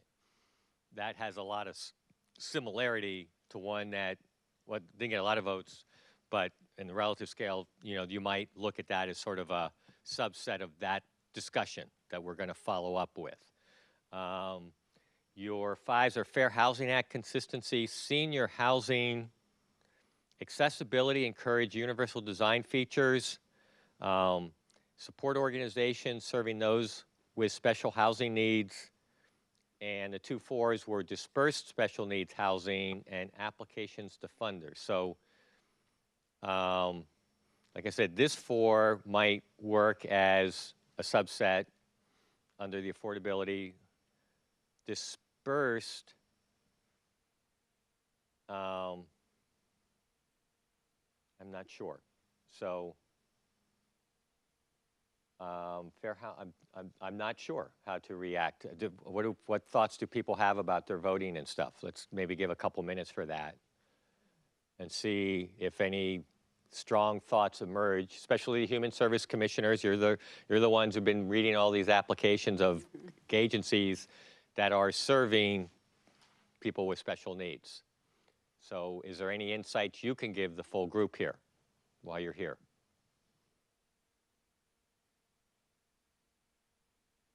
Well, that's partly why I voted for the funding of, what is it, the last one? Funding. Application to funders? To funders, because we have been reading, it's in our area, and we have been reading proposals, and we want to fund them, so more money would be good. So now you said, okay, so it's like just like in the last conversation, that's to others, whereas the one above it is support the organization, more directly involved with supporting people. So again, I'm it's the same confused. split as last time, and Now, you could potentially combine that, say, we need to find ways to support these organizations who are providing that housing, either through our own resources or in supporting them to get others. Or if you want to distinguish It other. just confused me. So the difference between 7 and 8? Oh, is 8 just for Well- housing and 7 is to support, generally supporting special needs? That's probably, we're using your old language, so this is where at some point, if there's a better way to say it that gets more at what you want it to say, we're starting from where it was last go-round, for the most part with these strategies. So sometimes cities rewrite strategies based on making it feel right to their community. I'd say you could interpret that, because it does at the very end say to rehabilitate or build existing special, it looks like it it's ends up with housing in the end. Yeah, you could combine it. There would just basically be 8 to me sounds like it's more specifically for nonprofits or other organizations that are building or supporting housing, specifically housing for special needs. And then the 7 is just generally for special needs residents. I guess I would open it to others who distinguish. Maybe the same 4 people voted in both places, so that's, I don't know who voted where and what distinguished in your mind these two. So are there other thoughts? I mean, I voted for 7, because special needs housing always pops in my brain for my personal circumstances. So I think about organizations like Leo who buy existing homes and convert them for adults with special needs and learning disabilities to live independently, and they live with a carer. So that's why I was interested in supporting number 7. But I can see how 7 and 8 relate to each other.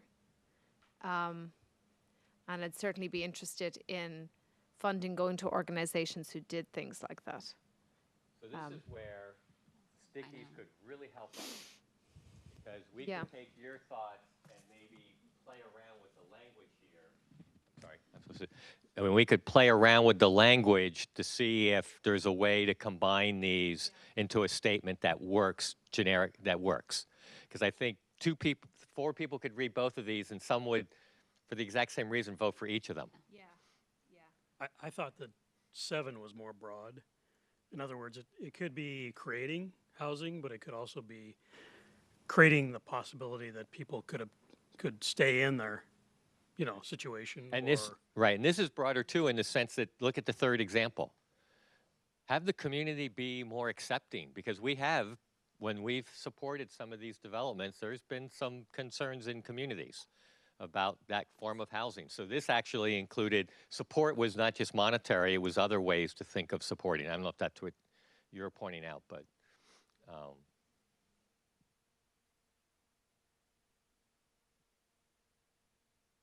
so if we figured out a way to combine those two, that statement, now you've got, universal design is a very different kind of thing. That's sort of a building type thing. Senior housing is a very different kind of thing. And then Fair Housing Act consistency, this is almost this could almost fall into monitoring, because there are state laws that you have to abide by. And you can see here, we actually review group home standards for consistency. And cities should have already gone through that drill. So this is one that should already pretty much be in place.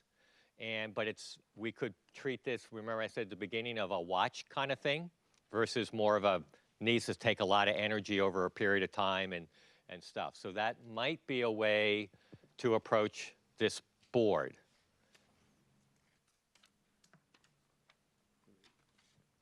I was wondering if I could get some clarification or understanding on the Fair Housing Act consistency, which had 5 votes. So, yes. How does that work for Sammamish, and so, why is it important? What this is basically saying is, you as a city don't get in the way for people being able to do fair housing, to be able to meet the requirements of fair housing. So make sure your regulations, especially related to people with special needs. So what that generally means is some cities will put in provisions saying that no more than 4 unrelated individuals can live in a home. Well, people in special needs circumstances live in homes that usually have 7 or 8 people. Well, maybe you can have that. So now the standard has been, you better not go below 5 or 6. I can't remember what the number is, but that's still too low for some groups. So some cities have in place a provision that says, we will do reasonable accommodation. If you come in and you demonstrate you need 7 people in your home, we will accept that. So that's what I mean. It's really about not letting zoning issues get in the way of accommodating people who have special needs. And it's been on the books for a long time. And so that's why I'm saying this could very easily, it's important, that's why I'm saying this might be a good one for monitoring because you care about it. But the way to treat it is you just got to watch what you're doing, not have a whole committee get together and go through this exercise and what can we do and, have the commission, spend 6 months on it. So that might be a way to take care of that one. Does that feel potentially reasonable?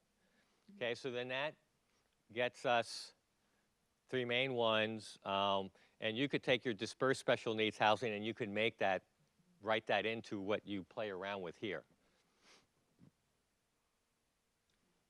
Does that feel like for tonight? Yeah.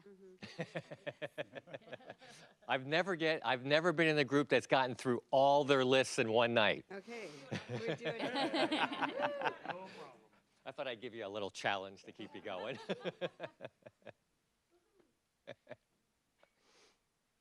Told you 9:30. And this is the one that's, I'm not going to, at the time, hopefully you've seen the list. And these are things where you plug in and Can I work. ask? Yes. There's a few that seem like they don't, I'm not sure why they're on the list, like Okay.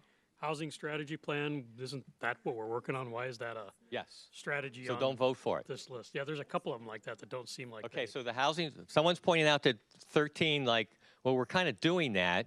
And the reason it's put in there is to sort of help show that you're playing along with the countywide plan. But I would tend to agree with you.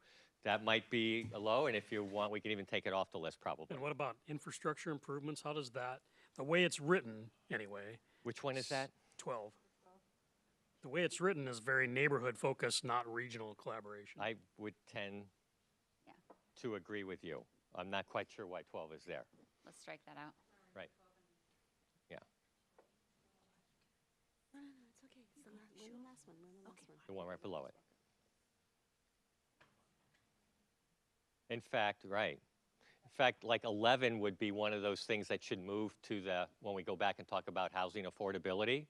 I would say we should move 11 and we're going to put that back over there. I'm not, yeah, move that one back to housing affordability. So we move it and we'll bring it, and when we come back for housing affordability, because that is that's the strategy you've used. I'm going to vote for it. Okay, well, not tonight, don't worry about voting for it. When we come back to talk about housing affordability. No, Art, I'm going to vote for it. Okay. All right. Stand your ground. We'll stop there and see. Vote no. Okay. Any other clarifying questions? I have a. Well, okay. Hopefully. Yeah. What? So, clarifying question, but one of the things that I did in my mind before I came, looking through, we're working towards a plan, okay? And one of the things is when we prioritize and then find out how much things are going to cost, which groups are going to be involved in that? There seems like the word cooperation isn't in there. These are all Pacifics, but if we're going to do something, there's other entities like the state, our Right. neighbors. Yes. And so I think I'm going to sort of say part of this is to what extent are you consciously participating in some of these activities so that you plug in to whatever that system is. Now, I will also point out, reading several of these, remember my comment about monitoring? I think some of the things that we would normally include under monitoring are on this list, like your land supply, because we have to report at a regional level. And so several of these may very likely fit very nicely in monitoring and wouldn't necessarily be a priority type issue. So keep that in mind as you're doing this, especially the things related to data collection and what's our land supply or what we've created. We have to use that to feed into the regional conversation, but it's sort of just data collection more. So I wouldn't necessarily, so that's ones when we do the monitoring chart could land there. A quick question on the housing element update for the comp plan. Are any of the things we've been discussing going to necessitate that happening? Like No, that'll be based. some of the things that were, Right. so none of the things that were Right, no, because selected we are going to put the require list that. together based on looking at your comprehensive. In fact, one of the other drills that's involved with this is we go back and link strategies to comp plan policies. Right.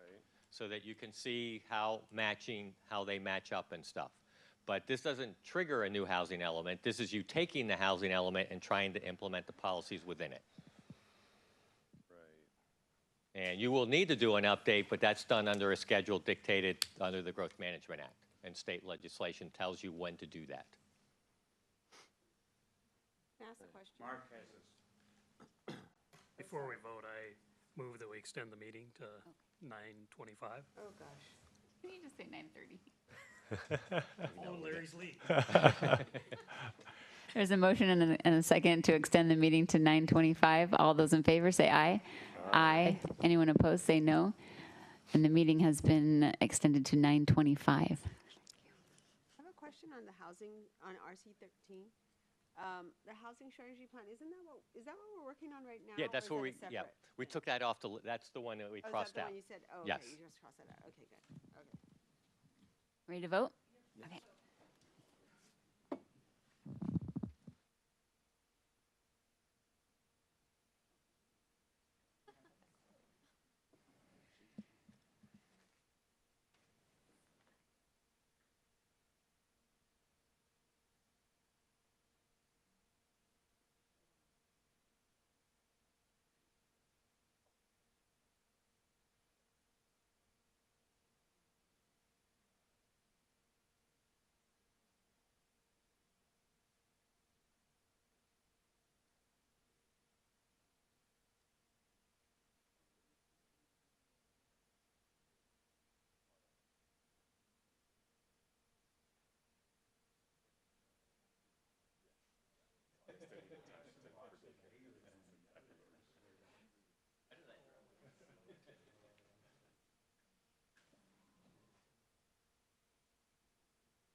I can't do this.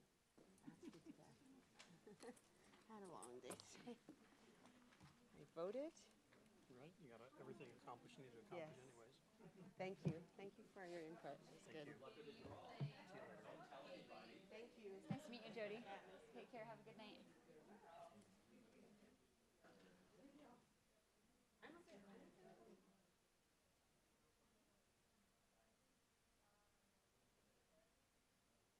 You're super booked this week, right? No, I know, I'm just saying, do you want me to take the board?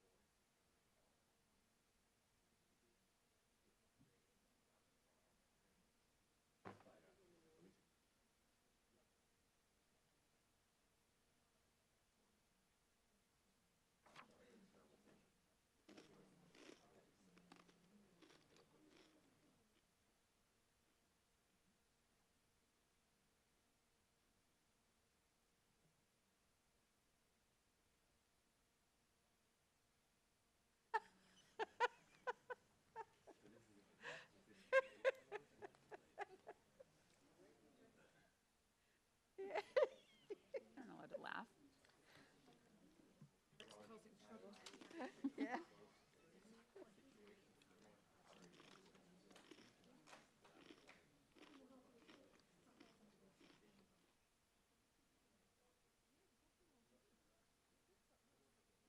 Yeah, no, I gotta go feed my cat. I don't know. It's like a tall order. Everyone was pretty focused. I just spent a lot of time on that town hall survey. I thought that was interesting. I saw the same thing you did. But especially when you look at the neutral vote, you kind of go, oh, this could go either way. No, honestly, there's one thing.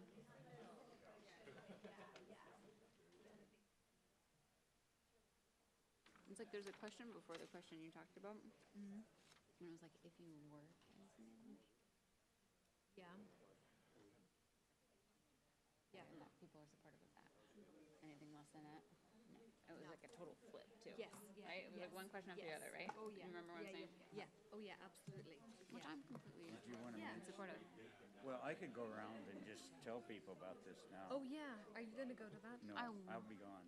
You're going to go. I wanted to. Yeah, I want to go as well, just to make That sure. kind of there's- depends on Why don't where you they just- end up. Take it. I'm gonna make sure That's a there's nobody- reminder. Kind of depends on where they actually have us meeting. Yeah, because I'm assuming it's Bellevue, because it comes out of, but they don't say. Yeah, I think they're going to I'll tell board you the who's bus waiting. in Bellevue. To see, okay. They didn't I say just where. check. That's okay with the fam that I do that, but I'll go if there's nothing Yeah, I think it'd be preventing neat. me. I think it would make us more Oh, yeah. understanding of what's really Are going we on. finished? So we are about to start on the last board. Any? I'm Okay, everyone's voted. so well visually, and I kind of go, oh, yeah, now I get it. Now I see what So if we power through and we Yep. focus, we can get through this one. And I'm going to challenge us. I'm going to say we're going to get out before 9:25. I'll challenge. There is forget about public comment. public comment. Oh, Correct. darn it. I mean, yay, that's great, fantastic. Paul didn't hear. He's focused. he is.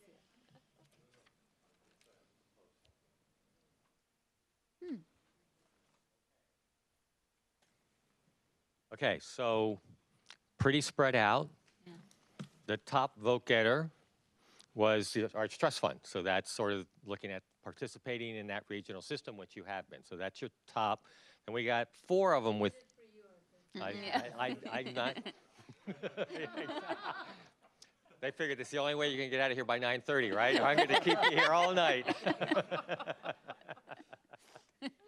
So we got housing balance, work cooperatively with other jurisdictions to achieve regional fair share balances and housing resources. So that sort of links into funding.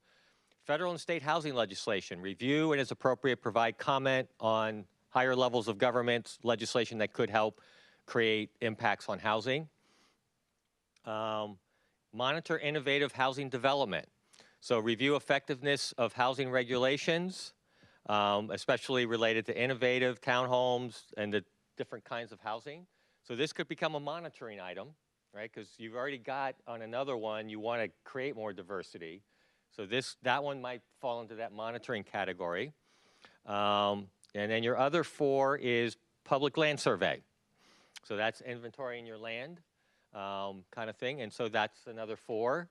And again, while I appreciate everybody acknowledging that, it feels like in the end that might flip over to the housing affordability because it's really a tool that you use to create potential resources. So I would almost argue this one very easily goes back to the affordable housing, but this is sort of saying, but we want to look at that hard. So those are the ones that got the 4.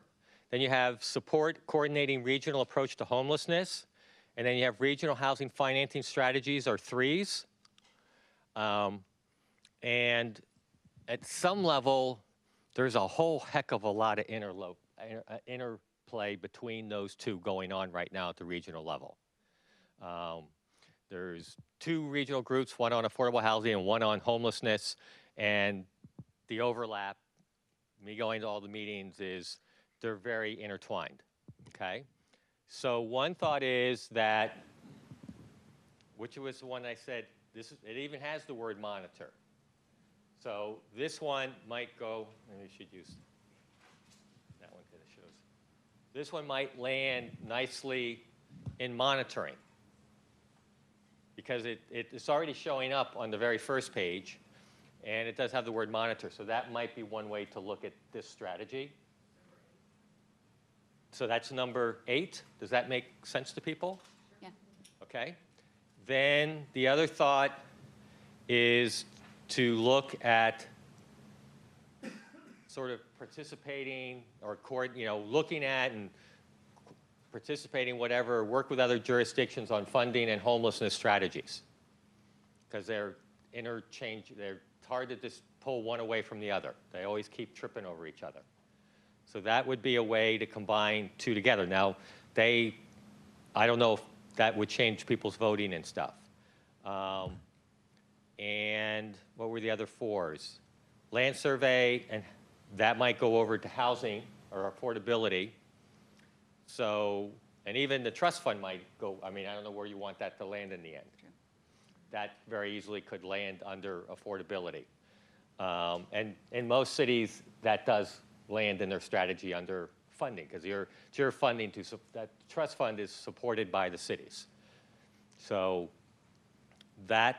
those 2 might land there if you did that, which would mean, and that's monitoring. So now you've got these up here, which is participating in these funding strategies to deal with these issues, legislation, and work cooperatively to achieve balance of housing types. So those could be your 3 regional, and when you start seeing them, you might, I don't know if people have comments or thoughts. So reactions to the votes as they stood or any of my comments?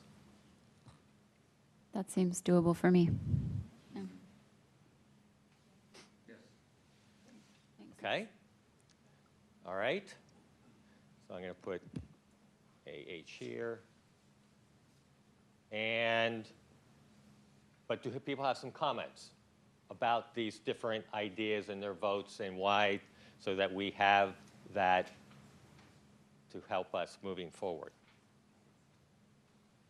I voted for RC5 because I think it's really important that to me, that's the true essence of collaboration, is working with the federal and state governments so that we can really kind of reach the top. And if you get to the top, then everybody participates. When you're talking about changing tax codes, then it feels like everybody participates whether they want to or not. And that's sort of how you can get the funding that you need. So I thought that probably doesn't make sense the way I just said it, but I agree too, because there's a pretty good list of actual things that could be done. yeah. It's not vague, or at 50,000 feet, it's pretty specific. Yeah. Real estate excise tax, and And there's the things you can hotel actually- tax for rentals and things. I voted for, what number was it? Public land survey, was that 11? Yes. And again, I still look towards the future, because the future, what we can't build on now, we may be able to build on in the future, and we need to keep that in tune. And again, that's vice versa. That might change, so. Please don't take my comment as trying to in any way dissuade that strategy. Because personally, I've made a career, both before I came to government and after being in government, as this being a really, really helpful tool when it can work. So I wasn't trying to say moving it, was trying to diminish that at all. I added a note about, even though I didn't vote for it, the housing balance. I think that we should attempt to have a in-house housing balance instead of a regional kind of thing. Okay, can you please make that note? That's your note that you made here. Okay. All right.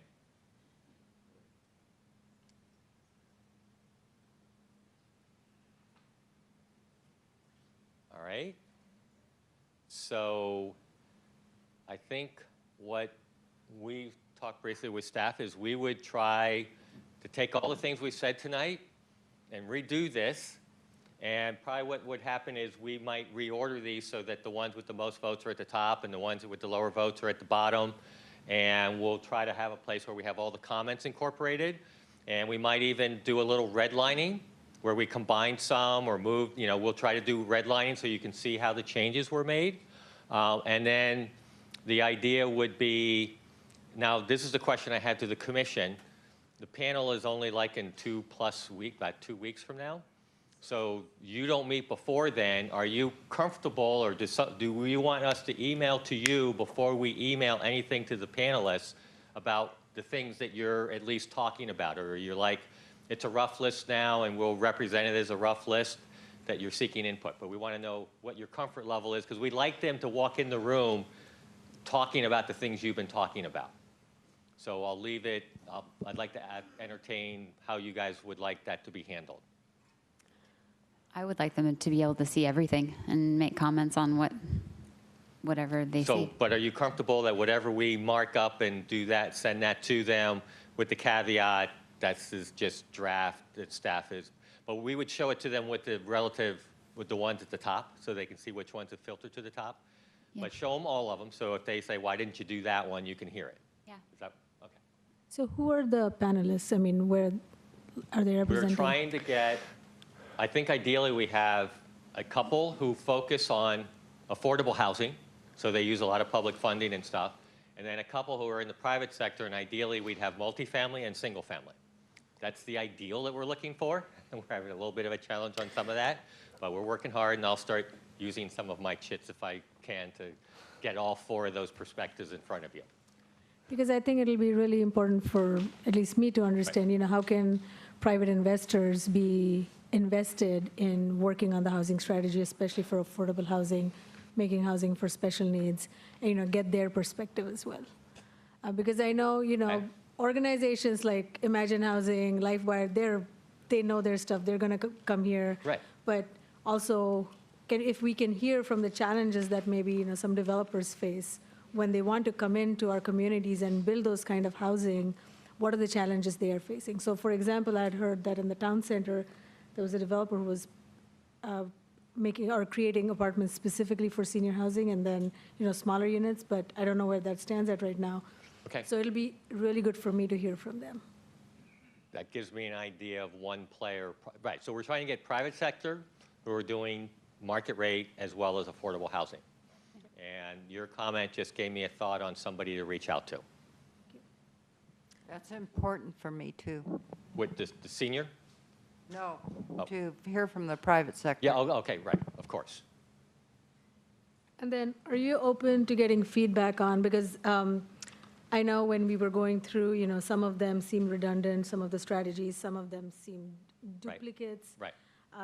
And then some of them we're going to monitor. Are you open to us going through this again if somebody wants to and giving you feedback on that? Oh, of course. Okay. Open to that. I mean, we'll take a stab at it, and if we do, we'll make it hopefully so you can see where we changed. And if we didn't, you keep playing with it till it's what you guys want. But we're just trying to save you a little legwork. But if you have ideas right up front, let us know. Thanks. So since we're talking about future and next steps, I just want to make a couple notes. So the next meeting for the Planning Commission is on June 7th, and that is the panel that Arthur has mentioned. The public hearing will then be on July 5th, and then there will be deliberation and hopefully a vote on July 19th. So that's the next couple steps we have outlined, set in stone. So to the extent that the planning commissioners will or will not be at that meeting, please do let us know. Confirm your attendance and or can tell us your absence. That will help us plan. Yes, and I ask that you please confirm your attendance with me and make sure that Kevin is CC'd on that email. Thank you. Okay, well, thank you. That was a good discussion, and hopefully everybody felt like they got a chance to say what they need to say. Okay, so the next item of business will be public comment, and this is the agenda public comment. So 7 minutes per person to speak on, it will be the homegrown project that we've been talking about tonight. Well, I'll save you all hassle. I'm going to send an email because I have it all written out and the actual attachments, but I will advise just one thing. It is very counterintuitive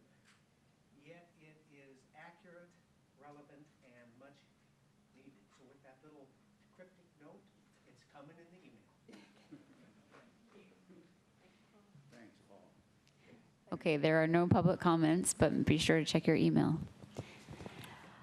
The next item of business will be adjournment. So, Prior to adjournment, just to help out our cause, on June 6th, there's, if you haven't signed up for the the tour. the tour, there's a brochure here, and see Arthur or anybody and take care of it. That's all. I'm sorry. Have you seen it?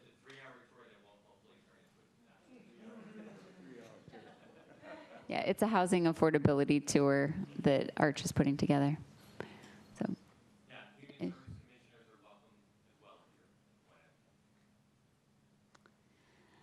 okay, I just need a motion to adjourn. So moved.